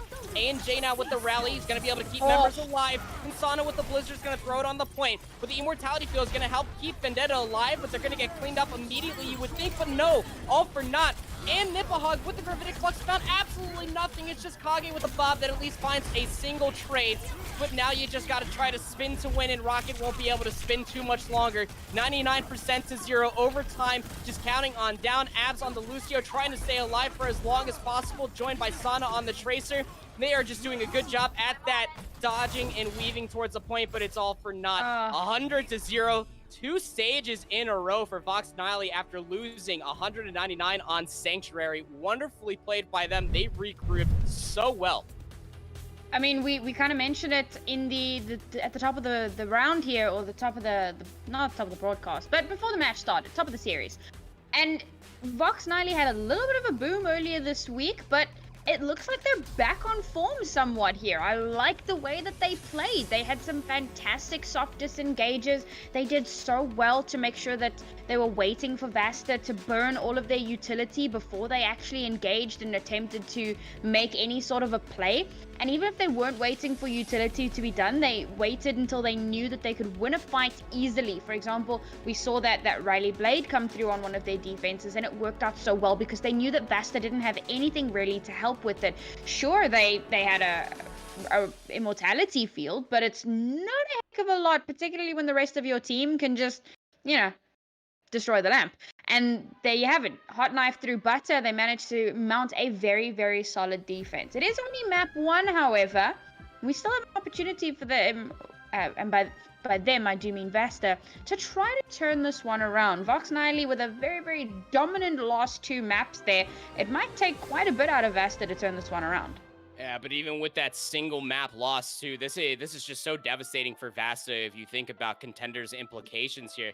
Angry Titans, their differential is 9-5. I already talked about how ASMR will be facing Angry Titans on this very day, Naori, and well, to beat them 3-0 for ASMR versus Angry Titans, that was already a tall ask to say the least. Now that's VASTA's only condition to take 3 maps off of Angry Titans, and that's got to be just contenders already out the window for VASTA, but they got to somehow rally themselves here in this series just so that way they can come back and face off against Vox Nihili, because they're coming to play the game today. They look super clean on those final 2 stages. Theomatic with the Orisa, those halts were just so clean to couple along with not only the dynamites from Ido, but then also the dash resets from Pingu as well. The communication visibly there for Vox Nihili as we set up for our second map. It will end up being Hollywood, or a hybrid map, and will VASTA Gaming, again, like I said, they got to try to rally themselves, pun intended, because A&J and their rallies were not necessarily there for them. And this is the thing, you know, coming into the second map, as you mentioned, playoffs, or sorry, not playoffs, contenders is off the table. They will not be able to make up that map differential because they would need ASMR to beat Angry Titans, and the likelihood of that happening very, very slim. So contenders is off the table, and that may have created somewhat of a mental boom, I guess. You know, you might come into this first map really pumped, and you lose the map, and then you think, well, that's it. What's the point anymore? So hopefully they don't allow themselves to get into too much of a slump there. Mental game is 50% of the work in Overwatch. I firmly believe that. I'm sure some people would love to argue with me on that one, but I think that it plays a very, very important role in how you play these games. So hopefully VASTA haven't given up just yet, and we'll continue to see some high-octane action from them. Curious to see here what compositions we might be seeing. It looks like it will be the double shield and the Genji Ashe once again. This is such a solid composition. There's a reason it gets played just about everywhere and for just about everyone. That Ashe Dynamite, you get so much value out of that, so much ult charge, and on some maps in particular, I actually wanted to mention this about Mecha Base, given how enclosed it is, you can get value from Dynamite just about anywhere that you throw it, as long as it's in the general direction of the enemy team. Here over on Hollywood, a little bit more open, but the choke point is fairly small. So if you can just spam them into choke points, again, you're going to be getting tons and tons of ult generation out of that. Get that bob up quickly. Same for Sauna and Pingu. They can dash through those itty bitty choke points. If we can get some halt dashes as well, we're going to be building up blades like there's no tomorrow. You want to talk about a dynamite? How about a dynamite at the front door? Kage's going to start this off with a 40% ult charge, and well, see you later, Pingu, as immediately gets halted and created and boomed back in towards the spawn room. Yeah, I mean, not much to say about that one. He was a little bit out of position there, got caught off and got taken. Oh, halt accretion! Oh man, that was so beautiful. Yeah, definitely looking a lot comfortable in coupling those two abilities together. Another halt online, and accretion will not be thrown through. Vendetta will throw their projected barrier on out to try to stop that from happening. Sauna's on the low ground here, just trying to stop this push to happen, but I like this from Vox Nihili as they recognize that they got the members from VASTA Gaming off the high ground, so they're going to rotate around towards the Mega Pack, trying to flip the map here on Hollywood first point, but a beautiful dynamite comes through from Ido over the top. At least going to try to push themselves back, but it's a very early amplification matrix here from that. Forces them into the stairwell. It is a meat grinder in there, Naori, and they're getting absolutely chewed to bits. Kage, though, with the dynamite, will take down Theomatic. They turn this fight right back on its head with abs in their amplification matrix as well, pushing the members from Vox Nihili back. They are just going to be able to hold the point just barely here for VASTA Gaming. Wow, that was pretty well played there. I mean, getting caught up in that itty-bitty room and still managing to do a ton of damage. They dropped the amplification matrix, as you said, and that really helped things out once the dynamite came out, forced VASTA to have to regroup and pull back. What you doing, Theo?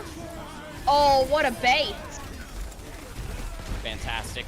Poles coming through, as well as, again, we have shades of the final 2 stages of Busan coming through. You have a halts, you have accretions, DPS follow-up, Bob coming on the point to do things too. All things you love to see if you're fans of Vox Nihili. That bait from Theo was so good. He just like runs it straight down mid, grabs the attention of the entire team, while the rest of his team sneak around the back. And, well, there you have it. They systematically took down that defense from behind. And now they've managed to take control of first point. And that cart is rolling on through.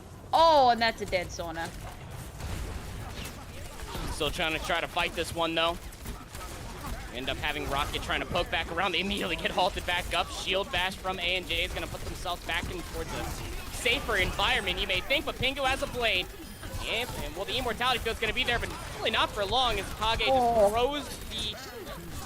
They throw their dynamite over the top, takes down Nat's immortality field, but again, just not necessarily the strength in the HP department that you would hope there for VASTA as they get cleaned up by a blade from Pingu. That, once again, just a really, really strong offense there. And that early pickoff onto Sauna was somewhat instrumental. Get one of those DPS down, take advantage. It's a chink in the armor. You just got to poke a stick in it and take advantage of it. And another solid dynamite from Ido. So close to yet another Bob here. But there are so many ults online for VASTA. This should be a solid hold. Should be. You would think, as they, well, Vox Nihili, they take the higher route, right? They recognize that it's just too supportal. It's a support ultimate that comes through from Abs. They give it a lot of respect. They just back up. But then they pull out their own rally, backed by Theomatic and their superchargers. They want to fight inside this bar. It's a bar brawl coming through as Pingu tries to find the dash resets necessary. Sauna with the blade will be shut down ever so slightly, but Kage's still alive, and they have Bob to back them up. It's the trades coming through, but it's not enough numbers to necessarily get yourself back in towards the fight. We have VASTA Gaming pushed back in towards the saloon ever so slightly. These staggered members are going to try to keep themselves alive because the spawn's really not too far away for VASTA. That was so many ultimates, though, thrown into that last fight. And that, theoretically, that should have been a one fight for Vox Nihili, but just were not able to clinch it in the end there. Kage able to do quite a lot of damage from up on that high ground, forcing them back and managing to just hold on to that defense. Calling out against the infamous voice line that they need healing, but the blade comes through from Pingu. Immediately halted back together. They've been looking so good at doing this, but they're losing the front line. Theomatic has already gone down. It is a really good trade, though, considering that you already took down the Baptiste from the defense. Reptar's still alive here, and so is Vendetta on the point. They're still brawling. It's Roxy Nidhogg over here. They don't have a Baptiste to keep them alive, and they're going to immediately get melted off the face of this point capture. And, well, it's just a lonely Lucio. Well, I hate to be a frog out here with all of these very strengthy members. The point finally gets captured. 2 minutes and 47 seconds for Vox Nihili to capture the third point. Not a terrible time bank here. Sauna chilling in the back line. Oh, that's a bit of a stagger there. And that's not great for VASTA, but it's not the end of the world here. You see they are holding a little bit further back. They're going to have to wait for that respawn before they try to mount any sort of a solid big defense. Now, they do have the supercharger online fairly soon, and they have a Bob to create some contesting, but they're going to be contending with a Graviton, or rather Gravitic Flux from Vendetta and a Rally from Admiral Raptor. Dashing back to safety ever so slightly is Pingu.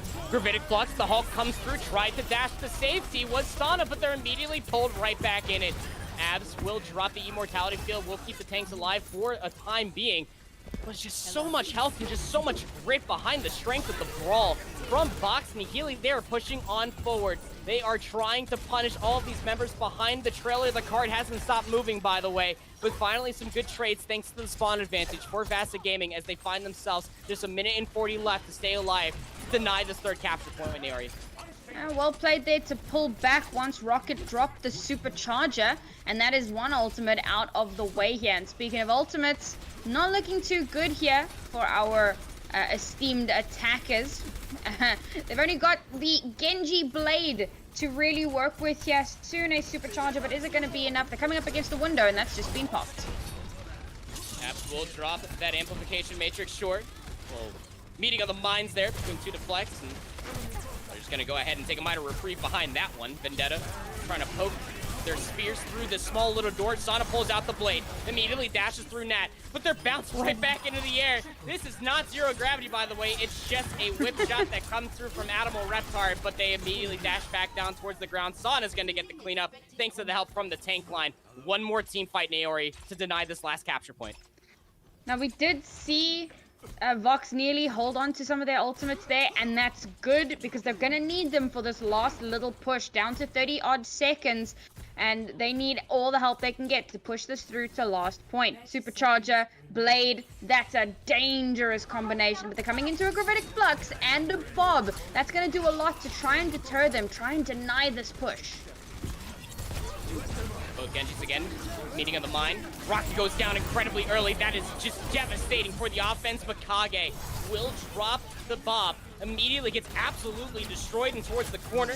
We'll think about twice about what they did for sure, but now Vox Nihili, they're trying to bounce on back, and they're able to find the value. Pingu will get traded out, and the blade they were, but Admiral Reptar with this rally is giving so much extra armor.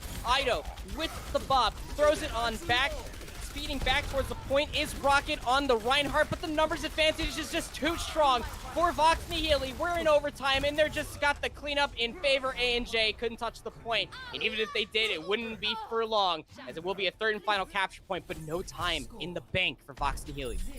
And this is a pretty important moment for VASTA, because they want to be able to push payload all the way to third point with time on the clock. If they're able to do that, it means that they will have a second push, and Vox Nihili won't. But of course, Vox Nihili, they want to try and stop this offense in its tracks. They want to, they're kind of going for that full hold potential here, and they don't want to allow that payload to even, rev its engine. And so this is where it becomes a little bit of a battering ram, or two teams kind of battering into one another, and trying to see which one is going to come out on top. We're gonna have the same compositions coming through here once again. It's that Genji Ashe. It is incredibly powerful, but VASTA really, really need to step it up here if they want to bring this to a tied 1-all scoreline. I'm hoping to see a little bit more, synergy between their plays. I feel like Vox Nihili, off the back of what happened previously this week, have really managed to fortify not only their mental, but also just how they've been playing. They've been looking fairly clean, and VASTA need to match that if they want to take this second map. Well, they definitely need to. I mean, VASTA, at this point, too, I mean, Contenders is just basically made of sand, and it's sipping through your fingertips at this point. It's just so tough to see. You had the conditions set, but again, Destiny is not in their hands, but it definitely goes well firm out of control of theirs if they can't win this map, Neori. And well, Teleport will push them past the movie theater. Wonderfully placed by them.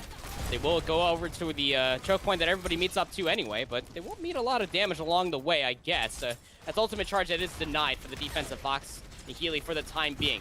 Barriers will come through as the long rotation towards the Mega Pack soon will follow. Abs! Key pick onto Pingu. This is going to be a really good opportunity to try to push towards the point now for VASTA Gaming. On offense, they're just going to drop down from Juice, and we're immediately going to start this capture progress. Tanks will finally show their faces coming out from the stairwell. Somehow Vendetta stays alive just by dropping on top of everybody's face for VASTA Gaming. Great dynamite in the halt from both sides. Keep in mind, Usana is still looking for this poke and damage from the backline. This buys enough time for Pingu to come back in, but it's still a 5v6, considering that Idu just went down. Pingu will be able to take down Rocket, and at least you're able to find yourself as far as the tank advantage is concerned. You just gave over a tick worth of progress. Sana absolutely styles on Pingu, but Nat is able to take down Abs. That's a lot of healing that is taken out from the tanks of VASTA Gaming. They have to take the reprieve. Despite Pingu going down so early on in that fight, there was a great trade-off, and we saw A&J go down to Admiral Raptor, brig on brig violence, but it was Admiral Raptor that came out on top there, and I think the lack of healing definitely worked in favor on their defense, but VASTA not wasting any time here. They're going for the recontest. Might be a little early, though. Might be a little bit early, but there is a blade in the stairwell as we are seeing, and Pingu will definitely make their presence known. The rally was popped, and so was the Gravitic Flux. So 3 ultimates for Vox Nihili to push back the offense, but it was well used. Definitely a little bit of an early engage there from VASTA, but again, that was a very soft reset, yeah, and they are pushing back with a couple of utility of their own. We've even seen the window coming out, but again, Proper, they're just getting pushed straight back to spawn. It takes a lot for a tank to trust their supports like Vendetta just trusts Admiral Reptar and Nat. Keep themselves alive. They got shield bash, they got push, and then they immediately turn that head of a fight. 1 minute 30 seconds now, Naori. This time bank is not looking fantastic, and I mean, you gotta appreciate VASTA's tenacity and how they just have been pushing in and in and in, but every time they do, they just get caught out a little bit more, and now all the ultimates are going to be coming through here. Vox Nihili once again looking so solid to maintain. There's a potential reputation coming through, but not everyone from VASTA made it through the choke. Oh no, but Ido does get split from the rest of the team. That's a very early pick. Like you said, that Nibahog did not make it through with the rest of their team. VASTA will put themselves on the point. Second tick of progress, sure, but you're gonna want to stop this. The rally comes out from A&J. Sauna with the blade. Cuts down the immortality field thanks to Rocket's help. Now looking for the targets, and they're able to find it. Thanks to Kage and their dynamite softening things up. It will be the cart unlocked, finally, for VASTA Gaming. Not a fantastic time bank given the time that Vox Nihili had, but they will be able to at least have the opportunity to push card through. And as I mentioned, they want to get third point with some time in the bank. That's really important. And they're kind of sending Kage and Sauna here on a scouting mission. They want to stop anyone from coming back and contesting the payload, stopping it from pushing through. They're going to be holding these two doors here. They've spotted out where Vox Nihili are going to be coming from. They have that information, and now the recontest happens. And the high ground to boot. Big halt. But a great projected barrier coming through from Vendetta to stop any sort of big damage. Bob in play now for Kage. Covering over top of that Mega Pack. Kage did not get the dynamite that they were hoping for, though, as they burned themselves. Very unfortunate circumstances. But now they're just going to chase inside of the saloon. Abs has been patiently pushing this the entire time. While Ido pulls out their own Bobs now. Pingu with the blade pulls it through. Immortality Field was already used, and A&J doesn't have a rally in sight. This is a feasting ground for Vox Nihili as they stop the offense. Just going to be under 2 minutes before we get another offensive hit. I gotta say that was a great play from Vox Nihili, purely because they pulled out quite a few ultimates from VASTA there, but were still able to win out the fight and keep 2 ultimates in their own pocket. They still have the Gravitic Flux, they still have the Amplification Matrix, and for the next fight, they will have Supercharger. Very, very powerful ultimates. And when we look at the opposing ultimates here, all they really have to work with is that Amplification Matrix. It's not a heck of a lot, but Sauna is so close to a blade. Amplification Matrix will be used here from Abs just to get a little bit more space so that way they can get their tanks on the cart. Sauna, under immense pressure, will be taken down. The high ground never got taken. They never even dropped Naori. Vox Nihili now will go and finally take down the rest of the oppositions. 1 minute and 9 seconds, counting on down. Inexpensive fight victory for the defense. Pingu just being a serious monster here on this Genji, getting headshot after headshot, really putting in the work here, and 50% to another blade. Sauna wasn't even able to build up that blade in the last fight. Very unfortunate turn of events there. He will have it for the next fight, but again, that's all they're going to have coming into this. VASTA using so many ults in each fight, not really having anything in the reserve tank for the next fight, and that's really putting them on a bit of a back foot. Whereas Vox Nihili have 3 ultimates online here for this next engage. I gotta tell you, it's not looking good for VASTA. It's really not, but you're gonna have to dig deep here if you're VASTA. Sauna needs to get a massive blade and just hope that you don't get shield bashed and that you can at least focus down the immortality field. It's really your only win condition here, but the Gravitic Flux is going to open things up for Vendetta. Pingu will add some extra damage, and Sonic gets taken down. Ido throws in the Bob to take down Kage, although the Bob does get traded for sure. It's not necessarily the trade that you wanted for VASTA Gaming, as no one will be able to at least get close to the cart. 2-0 goes the series for Vox Nihili to try to close it out in 3. Vox Nihili looking really, really strong. I had a couple conversations with some people in the scene earlier today, and we were discussing predictions for today, and I mentioned that I had predicted that VASTA, I believe, no, I predicted Vox Nihili would take today's match, and they said, oh, but did you see what happened? And I said, yeah, I saw what happened, but I mean, come on, it's Vox Nihili.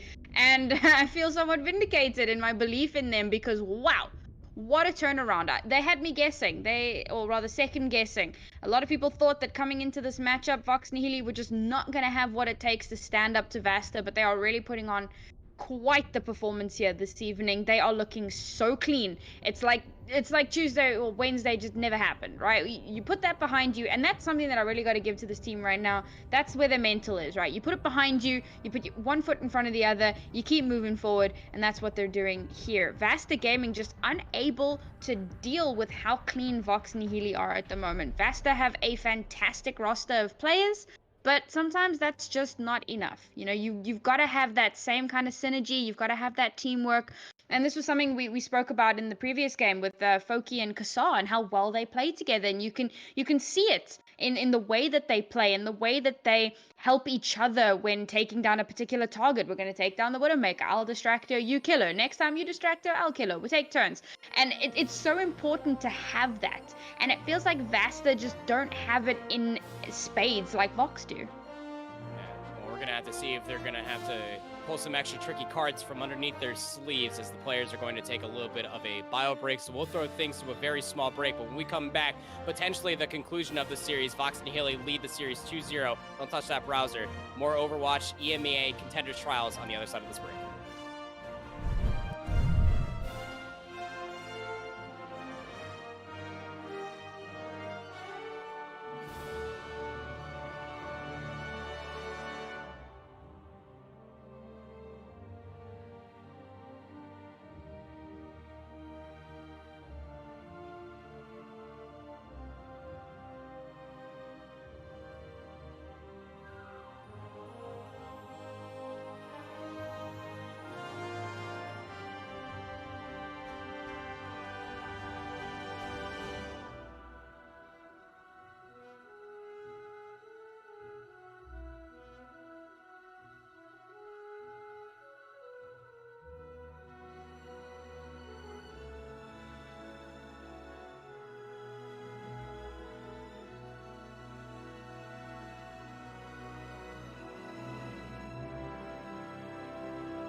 Hi friends, welcome back. We have ourselves potentially the conclusion here in between Vox Nihili and VASTA Gaming, as it's Vox Nihili leading this series 2-0 over VASTA. And well, as my color caster had given me the news that hold your horses here, you know, make sure that you have a change of pants near the ready, is that, well, Angry Titans did in fact beat ASMR Esports. So with that second map loss, VASTA Gaming, they don't have a chance of making contenders anymore. That's very unfortunate circumstances for them, but still, nevertheless, we're going to see the conclusion of this series. Junkertown will be our third and potentially final map here.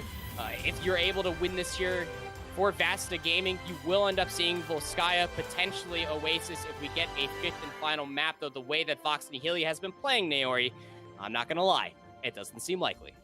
Yeah, not looking good here for VASTA. It's pretty unfortunate. I was kind of hoping that they would have a stronger run here, particularly in this last ditch effort to get into contenders, but VASTA just putting up a stronger fight than we would have expected. And I gotta give them props for that. You know, I said it at the end of the last map as well, just really impressed by their mental and their ability to just say, well, you know what, we go again, and this time we do it better.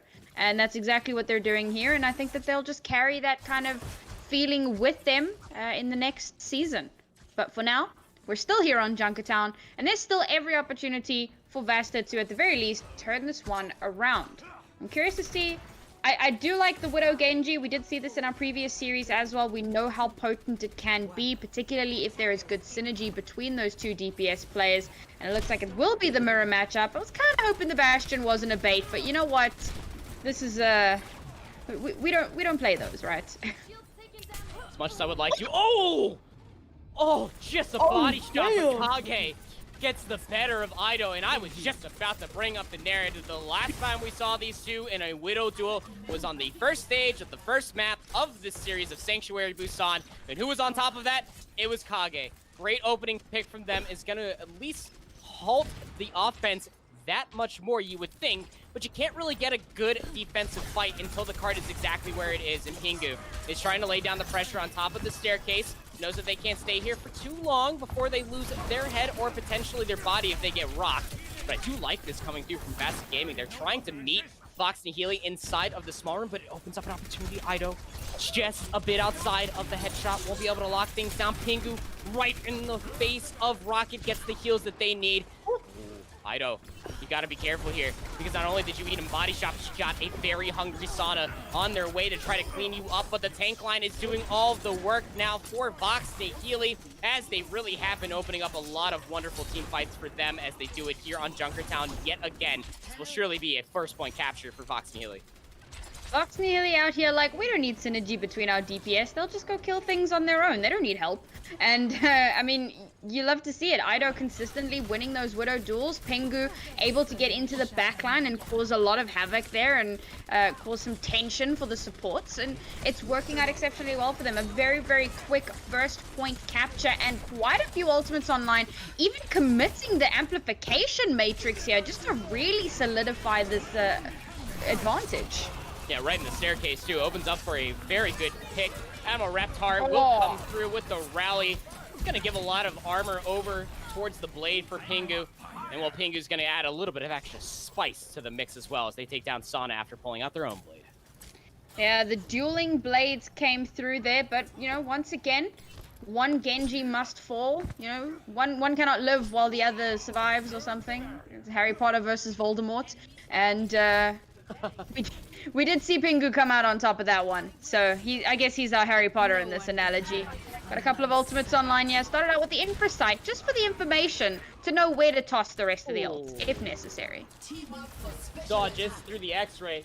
Vendetta was joined by Admiral Reptar and Pingu as they just pushed towards the billboard sign. They lost a very early Sana, and just the cart was just so uncontested off of that very early engagement. And they might have a chance to find some early staggers here, but a blistering time bank here, Naori, for the third point of Junkertown. Vox Nihili just getting so much free push with this cart. There's really no contest happening. And again, it's because some of the players of VASTA are going down a little bit too early. But Supercharger is out here. Now this is where they start to mount their defense and hopefully stop that cart. Well, they do drop the Supercharger, so at least it buys you a little bit of space. And, well, now it's going to just dissipate, so it's going to open up with the Gravitic Flux. The Hog, at the second that they saw the rest of the members from Vox Nihili stepping on forward, they're going to try to punish them. It's going to help Ido. They're able to take down A and J. But that's all in the favor for Vox Nihili as they find multiple members inside a Gravitic Flux, and they will be able to melt them down that much further. Great flick from Ido as they take down Kage, trying to make their way back towards the spawn. Vox Nihili in firm control of the cart. Oh, wow. Ido on a wild flanking mission and managing to get a ton of value out of that as well. Really just going to stall things out a little bit here. VASTA need to do something. They used quite a few ultimates in that last fight, but it just wasn't enough. They're coming for a quick re-engager, not wasting any time, but Rocket goes down proper. Rocket going down early in these team fights definitely does not help you as an amplification matrix gets used by Nat. Kage takes down Ido and Sana pops a blade. It's unsheathed, but you gotta somehow find the members on the card. It still tanks. The immortality field is there as well. Finally, Nat's immortality field does get taken care of, and the numbers advantage too strong. Vox Nihili realize that they're just trying to get the heck out of Dodge. And that's exactly what they're doing, and it's really well played from them as well to bait out some of those ultimates. They're like, all right, y'all just press Q, we'll just head on back to spawn, don't worry about it. Now they're re-engaging, gonna have the sights for the information, got a rally for the re-engage. Pingu's got a blade. I mean, this is it. This could be the last fight. Very much so could be. Infrared sight from Ido is going to give a lot of information to where Pingu needs to go for this blade. ANJ is about to have a rally, though, and you really hope that ANJ is able to stay alive so that way they can get a firm shield bash onto Pingu to shut this blade down. A lot of time spent, but a firm handshake's going on in this potential last team fight. Pingu tries to go over on top of fidget spinner just to try to deal with their opposition of the opposing Genji. Amplification matrix now for the offense. Join in with a rally. Great Gravitic Flux finds 3, but the immortality field is going to keep them alive as Idol gets the better of Kage. Great opening of elimination for them. Now the blade comes through from Pingu. They have the dash resets. They're getting the cleanup. The immortality field won't even last for too long as we have ourselves an offset team wipe. And will anybody be able to touch the point? Yes, Kage gets here ever so slightly on the Tracer. But they meet their maker in a shield bash, and it's a 2-minute and 21-second time bank for Vox Nihili. VASTA did reasonably well to burn some time off of that clock, and it was well needed after that second point push, but just wasn't enough. I think Vox's the biggest thing that they're doing right now is their ability to wait out ultimates. An ultimate comes out and they just go, all right, cool, and they back off. And they're just like, well, we out of here. And a lot of the ultimates you can back off from. Amplification matrix, as soon as you're out of line of sight, it has no use. Supercharger, as soon as you break a certain distance from the supercharger, you're no longer getting any value from it. And of course the enemy team isn't going to push past that because they want to still have that. So you just pull back a little bit and then wait for the ultimate to end. You come back with your ultimates, you know they've just used theirs, so you win, essentially. And that's exactly what Vox are doing, and it's working so well. Now, however, we swap sides. Do they maintain that value? This defense is going to remain what we saw on the offense. Curious to see if that Ana sticks. There is a lot of utility on that Ana, maybe looking to sleep a Genji, sleep one of the tanks, create an opening to push in. Not sure if it will stick, because if you're giving up the Batiste, you're giving up so much. I mean, if you're not going to have rally for Blade, then at the very least you can have a lamp. So if you're giving that up, it's a lot to give up. Probably just going to look for a very early anti-grenade, maybe a sleep dart. Abs immediately goes right back towards the Baptiste. Yana, as much as we do love the grandma of Overwatch, it's just such an easy target for Pingu just to absolutely destroy you on. Yep. Just when you think that the grandma is the one doing the babysitting, you're the one that has to babysit them, so. VASTA Gaming will go back towards this composition where they're going to be looking for the value. Ido, let's go for a little bit of a trick shot. And they immediately just get halted back down. Yeah, Strip the handshake. sit down. Defense. Yeah, good firm handshake coming through, though, from Vox Nihili on defense, because you can't, again, take a very clean team fight until you get the part exactly where it is. Nibahog's in a really good position just to try to negate this high ground for the time being, but you don't want to give it up too easily. But you can't stay split from your team for too long, because it will be Pingu trying to look for the off angle.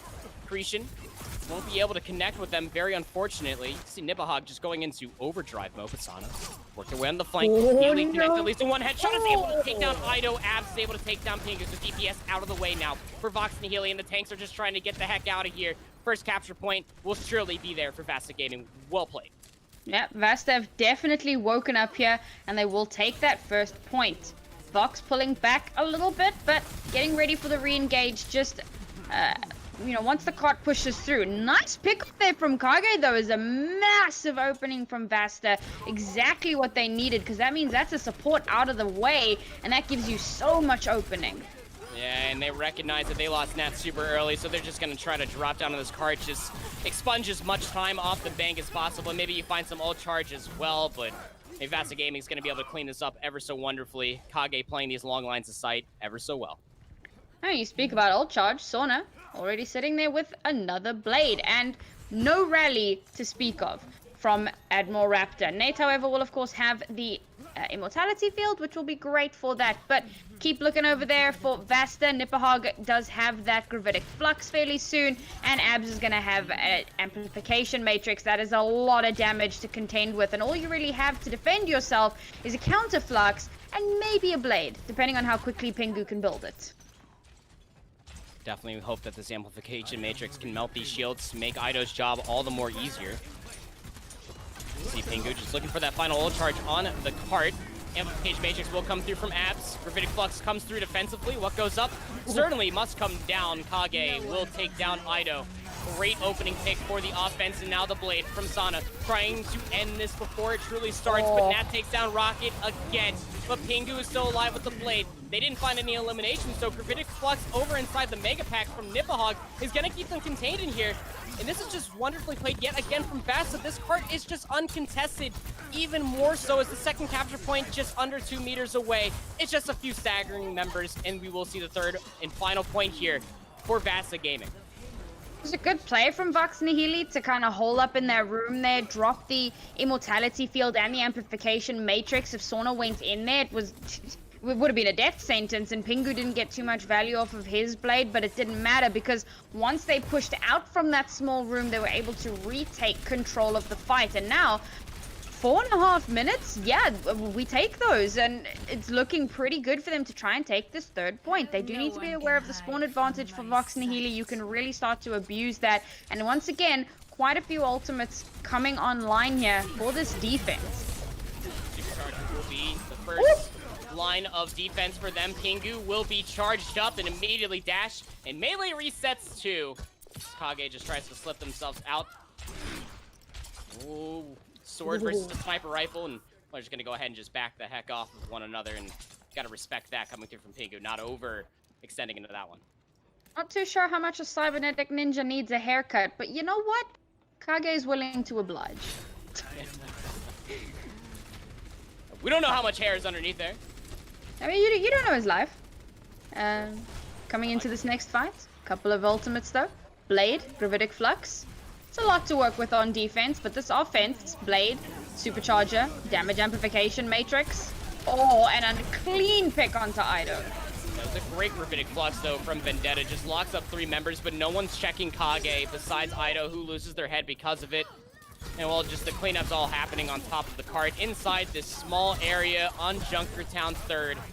And it's just so unfortunate for the side of Vox Nihili, because you really need to shave off more time. I guess it's lucky, if you're counting your blessings here for Vox Nihili, that the cart is still just barely through the doors, so you can get another fight before the third and final capture point, so you can go in with a stronger time bank than Vasta. What is really helpful, of course, is once again, the ult banks. Vasta looking so good here. They've just used the sites, or the infra sites, so they know where everyone is going to be, where they're coming from. They've got 3 more ultimates to play with. Vox Nihili burnt a ton in the previous fight, and they're still trying to build up a few more so that they can mount some sort of a defense. Gravitic Flux offensively for Nipperhog. As we have a blade come through from Sana as they rip Nat apart. The Gravitic Flux from Nipperhog pulled out the immortality field from Nat, and now it's all just clean up from here on out. Vendetta with a final ditch effort with their Gravitic Flux. Ido comes out on the McCree, is able to find 2, but it's all for naught. You had the 1v6 from there on out, Ido. 2 minutes on the board, but a 2-second advantage for Vox Nihili. And let's face it, that's not really much of an advantage. That's negligible at best. So these two teams, once again, fairly even footing. Vasta have really started to show up here on this third map. And I mean, we could be more. Vasta have really shown up here. They do need to be careful because Vox have proven that when they're on the back foot, they are able to, you know, strengthen their mental a little bit, clean up their act a bit, and come back that little bit stronger. That's exactly what they want to do if they want, or what they're going to have to do if they want to close out this series in a 3-0 victory. Now, we're going to have them on defense this time around, and Vasta, I nearly said offending, Vasta on the offense. once again, because they do have the smaller time bank. Same compositions once again. You know, if it ain't broke, don't fix it. Hopefully this time around, the Widow battle goes a little bit more in Kage's favor. It has been thus far, let's face it. But he wants to win out the Widow battle. He wants to take down Pingu, and he wants to really just be a solid force for his team, so they can really push through and hopefully get another 3-point push. Yeah, I mean, again, like, I'm gonna bring up the same point that I saw as soon as the Junkertown gates opened up and Kage found a very swift headshot on Ido. You bring yourself back to Sanctuary on Busan. When we're in a Widow duel between Kage and Ido, it's statistically true in this series alone that Kage has been able to make the difference maker, and it really helps out VASTA Gaming's chances on winning out team fight after team fight. As yes, I do not adjust your screens. You are seeing our beautiful faces because there is a pause in play. I'm not too sure. Maybe some players prefer, or specifically looking at the Genjis, maybe they got to wipe off some of the sweat from their mouse and their mouse pad so that way they can swipe cleanly. And it turns out to be a little bit of a ping issue coming through from a player, but you know, still nevertheless gonna have to see how we have this defensive playing through, because I mean, Theomatic and Vendetta through the final 2 stages of Control on Busan and then all throughout Hollywood were just so in synchronization of one another too, but it's really just falling apart. And when you have a projected barrier looking at Kage, and then you also have to worry about turning down Sana, and then you also have just Nipahog and Rocket just pushing into you just continuously. Gonna have to see if they can try to tighten things up here, as we should be coming back from this pause sometimes. Yeah, I mean, we kind of said at the end of the second map that VASTA needed to tighten things up and get a little bit more synchronized, and that is exactly what it looks like they've been doing. And maybe they kind of taken Vox Nihili off guard. Vox have just really struggled, and as you said, we're not seeing the same kind of clean plays that we saw a little bit earlier on. And VASTA are really taking advantage. Maybe just because the Widow wasn't being played on the other maps. I'm seeing a correlation here, Proper. When VASTA bring out the Widowmaker, stuff starts happening. Maybe that's the key. It's the Kage Widow. Kage tried to make some stuff happen there, just go for a trick shot. Only saw that it was Vendetta from the Sigma. You can't one-shot that one, unfortunately. I'm certain that there are certain circumstances that you can damage amplify to one-shot a tank, sure, but that wasn't necessarily there for that shot alone. Again, just firm handshakes all alone until Theomatic immediately turns around the corner from the box. Sana thinks twice about staying in that specific position. Fight over the high ground is still happening between Nipahog and A&J versus Vendetta. And it's going to immediately get shield bash here as Nipahog, but Vendetta's dropped down incredibly low. Admiral Reptar does get rocked ever so slightly. Ido's still on this opposing high ground. Definitely sees the opposing Widowmaker and Kage. Does not want to be staying in that position for too long. They lost their head here some time ago. Gotta be careful. Oh, he knows. Ooh, good crouch coming through, actually. It's just such a mere coincidence that Ido took a crouch there. So that way Kago did not hit the headshot, but Rocket is able to take down Nat as soon as they drop the amplification matrix. Typically you see the damage getting boosted on the other side. Sana won't flank this time around. Is in a 1v1. A sheer right click will take down Ido. Numbers advantage coming through for VASTA Gaming as they have to clean up this egg formation between the shields, and the cleanup is there. 30 seconds on the board, but a first capture point nevertheless coming through for VASTA. Nice work there from Sauna to really just back up Kage a little bit. Kage realizing Ido using that cover a little bit too effectively. So Sauna does get into the back line, and as you said, a nice little right click there will clean things off, gets Ido out of the picture.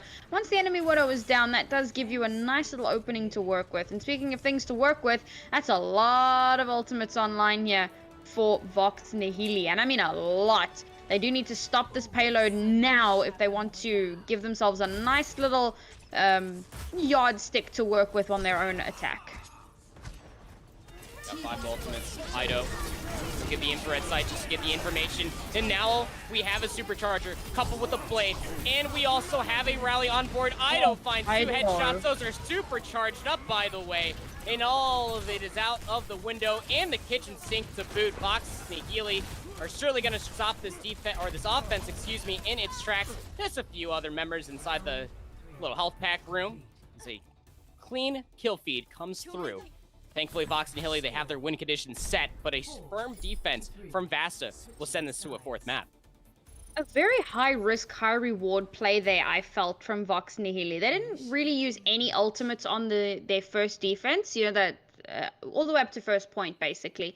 They were kind of saving it for that overtime point or overtime contest, so that they knew they had 5 or 6 ultimates to just kind of throw in there. The kitchen sink, like you said, just throw everything and see what sticks. And they waited that out to make sure they had that available to them so they could win out that last fight, stop the offense in its tracks, and make sure you don't get one of those pesky overtime pushes to third point. Because as much as we love to see that, the team that is losing out those fights, well, they definitely don't. So high risk, high reward in that they could have blown every single one of those ultimates and still lost the team fight. But thankfully for them, they were able to hold fast, stop payload in its tracks. Now, like you said, they have their win condition. They have that yardstick. They know how far they need to push if they want to win out this match. Once again, we're not seeing any deviation from these compositions. This is not the time to experiment, people. This is the time to make sure that you are playing what you know and playing it well. Ido did reasonably well against Kage in that last one, able to utilize quite a lot of cover to avoid some of the damage, but needs to be careful of Sauna, who is always going to be there backing him up. Yeah, but this side swap, the first time around, was where Kage absolutely let the reckoning come through onto Ido. Oh, Won't be able to find the trick shot to open things up this time around. Pops up yet again. Ooh, gets a little bit of a shoulder peek from Ido, but they think twice about sticking around. So we just have Vox Nihili just playing the cart, trying to fight for this high ground. Again, gonna have to see if the pulls off the Sigma. Nipahog will be able to stay up there for the time being. Pingu, though, takes a dash, won't be able to get on top of the window. They've been spotted out by Nat, but they're not going to be deterred. They're going to try to battle from this high ground, but you can see through the X-ray that Kage already rotated around, and the Venom Mime's going to be there. Why don't you just make it easier for them, Ido? Jeez, Kage just absolutely takes them out of the sky yet again. Good elimination for the defense of VASTA Gaming, but the brawl's still happening over on top of the cart. Still have 60 seconds on the board, but Kage is still popping up. Meeting in the sky is able to take down Kage. Fantastic opening from them. Spawn advantage surely in favor here for Vox Nihili as they take a minor reprieve for the next fight. I was going to say, Kage out here shooting clay pigeons, but on that second time around, his entire attention was taken up by Nat, and Ido did wonderful work to take advantage of that. But it's not enough because the payload needs to keep moving. Blades out. This could be good for VASTA. From Sana, they do take down the immortality from Nap, but they are pushed all the way back. They can't find the value that they were hoping for. Inedible Reptar has a rally as well. Sana now trying to shift their focus towards Ido. They're putting in a lot of pressure. Pingu is 4% shy to a blade. They pull it, and it's now unsheathed. They're looking for the value, and there is not a rally in sight anymore. They're able to get the dash reset onto Nipahog. They are shield bashed, but it doesn't matter as they clean up A, and J gets the dash reset back over towards Sana. We are in overtime, but one team fight away from VASTA to push us to a map 4. One team fight away for Vox Nihili to close it out in 3. But VASTA didn't use the same trick. They didn't keep their ultimates. They've got just about nothing to work with in this next fight. They will have Supercharger and Gravitic Flux, but will it be enough? That being said, VASTA didn't, or rather Vox Nihili didn't do much to hold on to ultimates either. They just have the Amplification Matrix, and they've just swapped Ido onto McCree, so he's not going to have anything to deal with. It's going to be a bit of a war of attrition here. The payload is slowly reaching that point. It is slowly reaching that point indeed, and you got to somehow get on this golden checkbox to victory. Rocket will drop down. It is just a coupling of the tanks, but an amplification matrix comes through. An opposing Rocket brings out the Supercharger, and Nipahog looking for the Gravitic Flux. Won't be able to find much at all, but they're able to find at least 2 members in towards the back, and Kage and Sana are popping off. They're finding multiple members. They're able to find the cleanup from the blade, and VASTA Gaming in the final moment are able to clean up the cart and send it to Volskaya. And that's it. We're going to be going on to map 4. I wasn't sure it was going to happen, but VASTA, they showed up on this map. I was kind of worried about how they didn't have any ultimates saved up in their bank for that last fight, but they had just enough. It tipped them over the edge. They were able to get that payload exactly where they needed it. And yeah, map 4 incoming. It's going to be the first map 4 of the evening here in our second game, and pretty excited to see. Again, this is still potential match point territory for Vox Nihili, but VASTA on a bit of an upswing here. Let's see if they can make it a 5th map. It's very possible. I mean, if you continue to find yourself in a advantageous position by way of Widowmaker, then sure, I suppose. I mean, Volskaya defense and even offense too on that first point is definitely where you could force out a Widowmaker. There are longer lines of sight that you could be able to try to find set value, but on that second point is typically where we'll see the Ashes come out to play for sure. The Dynamite in close range proximity, like we've been seeing through Hollywood in those second stages of Busan. Could definitely see a lot more value coming through potentially, but the biggest difference maker for me is just how Vox Nihili absolutely crumbled from the split focus versus VASTA Gaming. They definitely came alive amidst all of the chaos and just allowing Sana to cause so much disruption while the entire team of Vox Nihili were mostly worried about Kage. Yeah, pretty much. And I mean, with good reason, to be fair. Kage has been a bit of a monster. Even if all he's doing is shutting down Ido, it's enough. You get down the enemy Widowmaker, and that shuts down any sort of a crossfire. And then, okay, you're kind of dealing with the Genji in the backline, but whereas previously you were dealing with a crossfire and a Genji in the backline, now you're just dealing with the Genji in the backline. So it does relieve a little bit of the pressure. And Kage has been doing a fantastic job of making those opportunities for his team. Now we are going to be seeing Vox Nihili attacking this time around as we move over onto Volskaya. And again, like you said, some fantastic possibility or potential for the Widowmaker. And again, it's one of those maps where you tend to see a lot of the split fire or split focus. Whereas generally on defense in particular, you will have your tanks up on the high ground towards the ocean side, and then you'll have your Widowmaker on the high ground towards the defensive spawn. Oopsie, I lost an earbud. And you utilize that to create that crossfire, and it works out exceptionally well because the attacking team only have the one little choke point to push through. And if you have the information, depending on which high ground is watching, you generally have a fantastic step in the right direction, a really good advantage there that you can take advantage of. Definitely going to be interested to see how the rotations, the hero compositions, and how all the focus fire comes through from tank line to DPS and even the supports as well. We're going to throw things to a very small break as the players get themselves all ready for this map number 4, Volskaya Industries between VASTA Gaming and Vox Nihili on the other side of this break.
Hi friends, welcome back. We are here with the potential conclusion of our second and final series of the Contenders Trials EMEA. My name is Proper, joined with me is Naori. VASTA Gaming are down 2-1 versus Vox Nihili, and well, it's a fantastic Junkertown to say the least, where it came to a very, very breathtaking conclusion by way of Sana's Blade. We're looking towards here for Volskaya Industries to see if Vox Nihili again can close this out here, or if VASTA Gaming can push this to Oasis.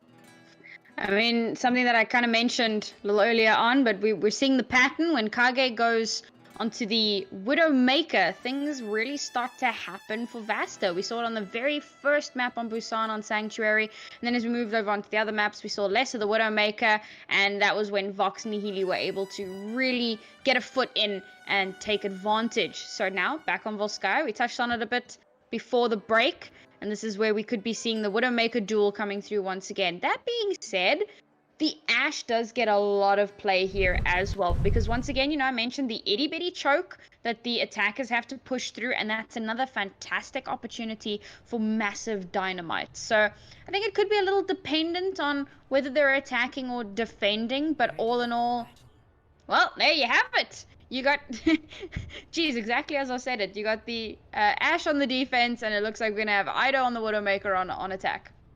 Called it. You did, in fact, call that. Yeah. Some sort of oracle over here or something. I'm not too sure. It's like I analyzed this game or something. Kind of freaky. Can you tell me what I'm going to have for dinner? Food.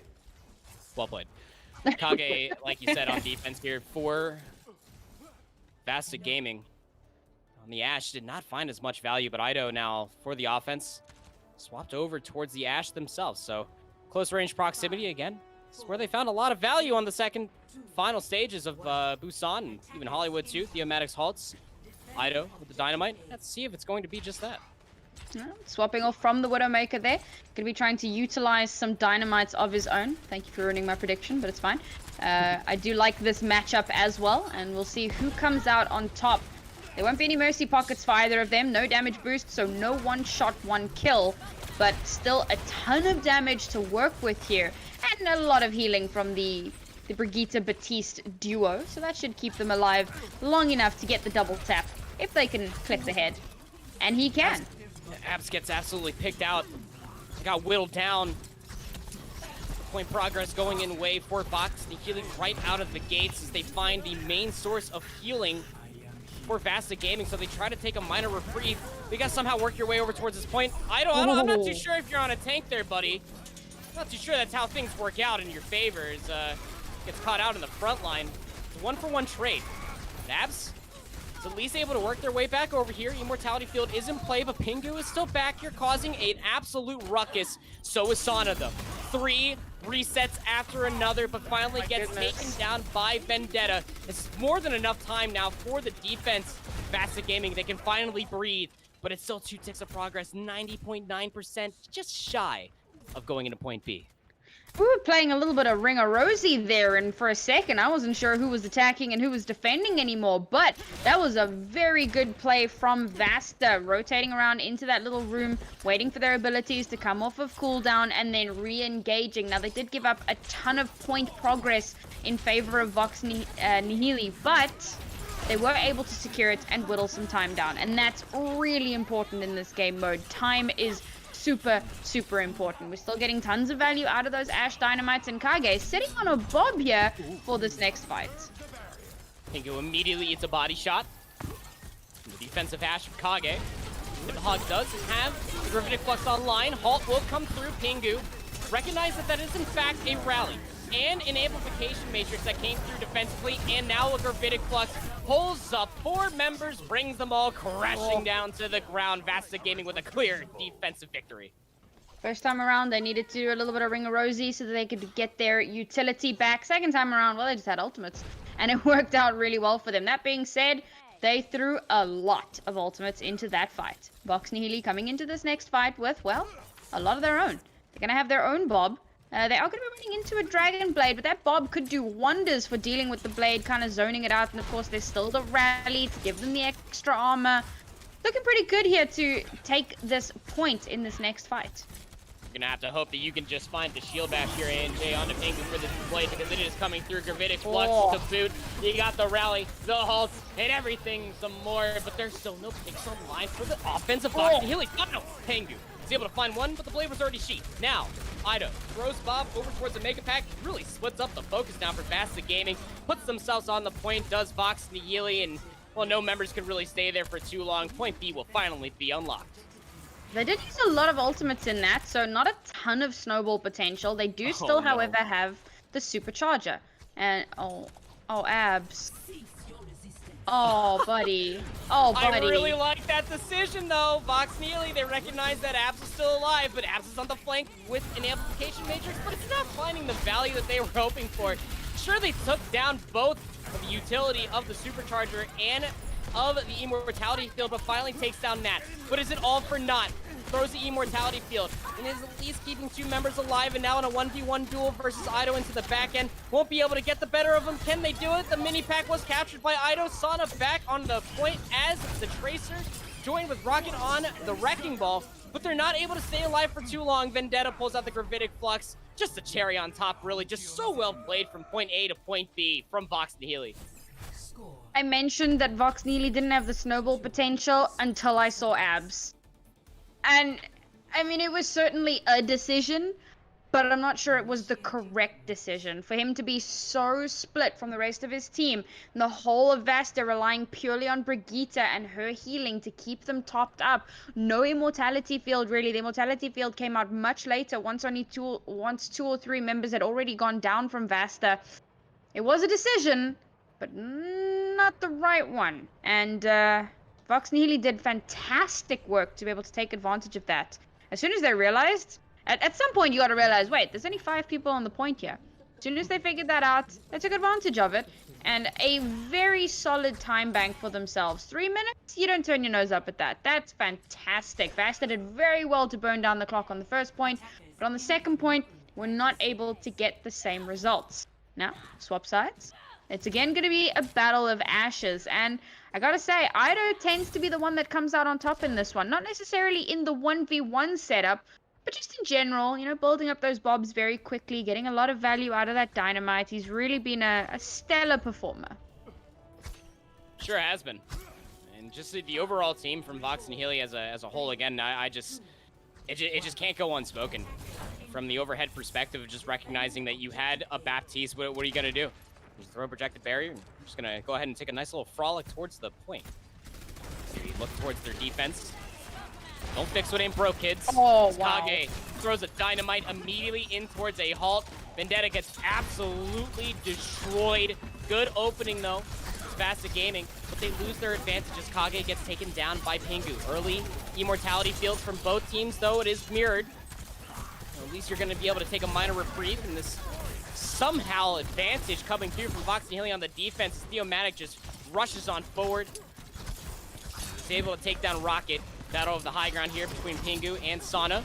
Doesn't necessarily have either Genji having any sort of way with one another, but spot more than enough time for Vendetta to come back to the point, back to 6v6 action. Yeah, at this particular level of Overwatch, you're thinking more about how you use your abilities and not that necessarily that you are using them. You know, simply hitting the ability button isn't going to win you the fight. And in that particular fight, at the very least, Vox Nihili definitely came out on top in the ability usage category, and they do manage to win the fight out, burn some time down. However, still a little bit behind on ult economy here.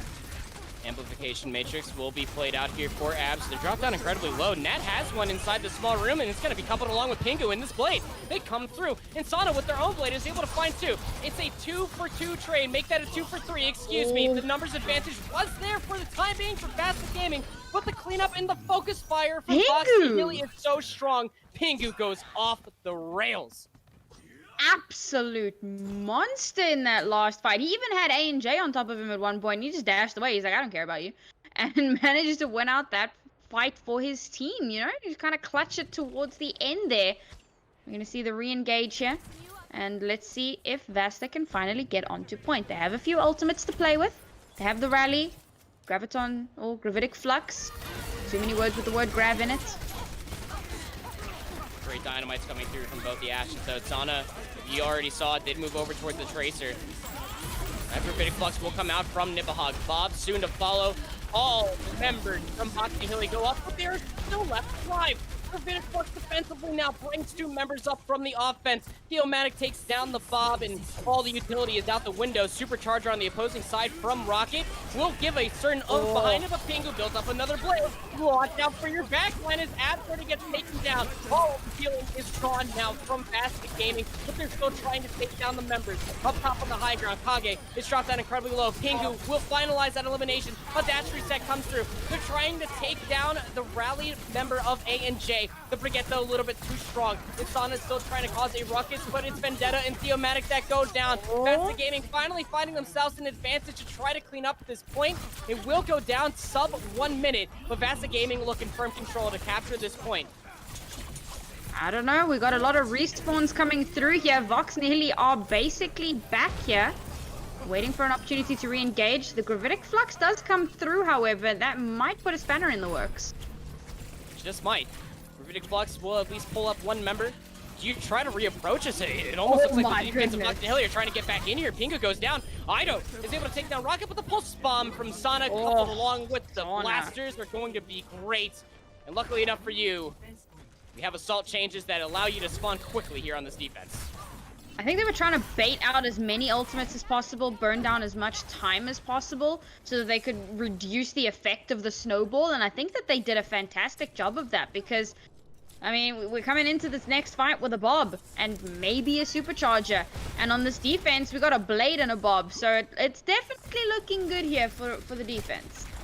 Definitely looking forward. Vendetta in this Gravitic Flux, though, coupled along with Pingu's Blades, have definitely been finding a lot of value. Not to mention the halts again with Theomatic and Vendetta have been doing so well together. It's like you said, it's not just using your abilities, but it's how you use your abilities. And we're seeing that from Vox Nihili time and time again. Out of Reptar, snuffs out the Tracer of Sana, who just barely gets away with her life. There goes Bob, looking to go do something, immediately gets whip-shotted back to a very comfortable safety, I suppose, but still inside this very small room, Pingu finds a very alone ass with the Blade. They get cut down. Vox Nihili push the offense back.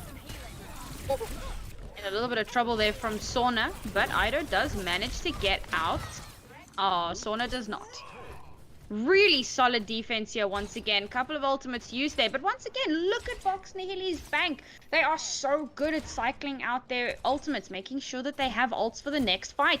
They still have the Gravitic Flux, they still have Rally and Amplification Matrix, and that Supercharger will be ready at some point during the next fight. If they allow the next fight to happen, I mean, they are pushing VASTA back so hard, so heavy. That being said, VASTA coming in with a Bob and a Supercharger and a Flux of their own. So not looking terrible in there coming into this next fight here. If they can find a nice little opening, take advantage of it, maybe they can cap this point. The time bank is already not in their favor, but they want to get it before overtime. Definitely want to get there before overtime. Kage will throw Bob into the mix. Vendetta with the Gravitic Flux. Not the immediate value, but at least buys themselves some time for the defense in Adamo Reptar, powered up by a Rally. Theomatic dropping the Supercharger gives a lot of power boost to the defense of Vox Nihili. They shove the offense of VASTA Gaming back once again, but it came with a price. Vox Nihili doing really well there to dodge out the crossfire that were coming through from VASTA. VASTA tried really hard to approach from different angles, but VASTA or Vox Nihili just using their environment so well here. Now again, ultimates being drawn out from VASTA. Will it be enough? There's the Blade. Good ult comes through as well, but Pingu not able to find the immediate value as A&J did have the Rally available. Pingu will deflect a lot of damage back. I believe some of that was actually going to be a dynamite, and Kage is building up their Bob so quickly. Ido did drop theirs on the point. Vox Nihili defensively yet again shoves them back. VASTA Gaming are nowhere to be found. You got 18 seconds left, and these staggers are going to be absolutely brutal. It's still left alive in the small room, and you can see that the DPS are going to find them, and they're going to cut them down. 8 seconds left, and Nipahog over towards the Wrecking Ball, just hoping to get here in time. Will slowly roll themselves towards the point. Oh, the whip actually whip-shotted away, and he's not going to be able to get there in time. Oh, what a whip shot! Oh man, that was so good. I mean, that's what you expect from your Brigitte. Of course, you want her to be doing that, but when you see it happen, it's just so good. Vox Nihili. I mean, I gotta say it. I really think that the Widow matchup here is the difference maker for these two teams. On a map where it's Widow v Widow, that's where we're going to see Kage shine. That's where we're going to see Vasta Gaming take a little bit of a lead. In the Ash v Ash matchup, when it comes down to the utility, how those abilities are used and how the rest of the team plays around it, that's where Ido really, really shines. We saw it time and again, and we saw it here on this last map, and it was the last map that gave Vox Nihili the win for this very last game of the Contenders Trials season. Yeah, and again, very unfortunate for Vasta Gaming that they won't be able to make the run in towards Contenders. Neither were Vox Nihili, though in this form alone, this was able to showcase back on day one. I mean, we could have been looking at a very different turnout for how Contenders in this entire group was probably developing. I mean, it already goes without saying. Yes, Sheer Cold is arguably probably the best Contenders Trials team coming out of EMEA region, but still, that second spot could very much so have been up for grabs, especially for how close 3 and 4 between Vasta Gaming and Vox Nihili were. But still, nevertheless, what a wonderful showing coming through from Vox Nihili. And, you know, we talked a lot about the DPS members. We talked just so much about how much value that they were finding, whether it was the Ashe, the Widowmaker, Pinguan, the Genji, Sauna, Tracer. But really, for me, it came down to, again, when the split focuses weren't there, we talked about the Widowmaker causing a lot of distress for Vox Nihili, but the tank line in between for Theomatic was just so wonderful to see. They just never really gave up much ground. Their halts were always there. We're able to combine that along with Vendetta constantly, the halt accretion, halt into Blade, halt into anything, halt into Beansprout. I'm not too sure at this point. It was just always there. It was comboed with everything. Yeah. Oh, I believe we have an interview, Proper. We do have an interview too. I could not have segued that even better. I swear I didn't read the script. I did not know that our interview was actually going to be with Theomatic as well. So we're gonna go ahead and set that up ever so slightly. I don't believe that we absolutely need a break, as we have Theomatic joining us right here and right now. Theomatic, I gotta say congratulations on this match victory. It's very unfortunate to say that you won't be making it to Contenders, but man, that Orisa, those halts, my guy, that was fantastic to watch. Thank you, Yeah. No, it's a shame we won't make it to Contenders, but it was always a bit of a chance that we wouldn't even stay in trials for this game, you know, depending on how the rest of the games were going. But we made it. I'm happy. Oh yeah. Now, I mean, I gotta ask. Sorry, Proper, to just cut you off there, but I gotta ask, what happened on Tuesday against Stop Toxicity? Because you guys hit a bit of a boom there. Yeah, no, I actually came into this roster right for this week to sub for the main tank Jeru, you know, who was feeling ill, and on that day, he actually decided to put himself in, right? And I think it was so he really wanted to help his team go for it, but I think unfortunately the team was not ready for it yet. We had already been scrimming. I'd been scrimming with the team for a bit to prepare, so it was unfortunate, right? But you know, we keep playing, right? We keep playing. Yeah, you guys win again, and you know, you're winning. You're staying in trials, and you've done really well for yourself. So yeah, well done. Yeah, I gotta say, I mean, like, that's just such a great mental aspect to have, especially from a main tank that is constantly under pressure all the time. There's a lot of trust from that too, and you have a good head on your shoulders there, Theomatic, ahead of the next trials as well. So I guess you know, going forward off of that, with that being said too, I definitely want to dive deeper into a main tank's perspective. I'm sure that you've already read the experimental patch notes as well. Anything that's scaring you, or are you mostly excited to probably get off of the horse jail cell? Oh yeah, no, I'm definitely excited. I think the real high level of Overwatch, I don't mind whatever tank I'm playing. I just want to play it to the best I can. But I really am excited about learning a higher level of Winston play, mostly. I mean, currently I've been focusing on grinding mechanics, but there's that extra level of team play that I want to apply to my Winston that will come if he becomes meta. I'm excited for that. I love hearing that. I love hearing that from a player, you know, not getting upset or whatever about a particular player, just saying, well, yeah, you know, we take it in our stride, we get better, and we look forward to the next one. So, you know, coming into the next trial season, there's a little bit of time for that. You guys are going to be able to not really relax. I'm sure you'll still be scrimming, but at least there won't be the pressure of actual tournaments until that starts up. But you looking forward to the next season? Are there any teams? So if we look at the teams that are going to be staying in trials so far, it's obviously going to be you guys, Vasta, Samsung, and SMC. And you think you can take them in the next season? I think we can. We we can really take them. I think right now, the way our team is looking and the way it's growing, I think we have a nice path ahead of us in terms of working on ourselves and working on the way we prepare for other teams. I would say out of those teams, SMC are the guys, the cheesy guys we have to deal with, but we'll take them on, right? It's interesting. They've gotten to the new patch experimental maybe a bit earlier than the rest of us, but looking forward to taking them in the mirror. Yeah, man, I definitely look forward to. I mean, whether or not you stick with Vendetta or not, I was always singing the praise too. I mean, halt everything, and just whether or not it's Winston Diva, whether it's Reinhardt Zarya, you can definitely see just visibly the communication and the comfort coming through, whether it's a short amount of scrim time or not. You all look very, very strong together. I definitely look forward towards the next season of Trials along with you in there, Theomatic. Yeah, great. Thank you. Thank you so much again for the match, Shu. And, well, that'll actually do it for our broadcast here for the EMEA side of life for Contenders Trials. Open Division is not only just right around the corner coming through on the following weekend, but we also have Trials not too long out of the way as well. So make sure that you give Monkey Bubble some love on Twitter. Definitely stay up to date so that way you know that you don't always have to look at your watch when it is support tier 2 or tier 3 o'clock. On behalf of the production, Monkey Bubble, myself, and Naori, thank you so much for watching this final day of coverage of EMEA Contenders Trials, and we'll see you on the next one.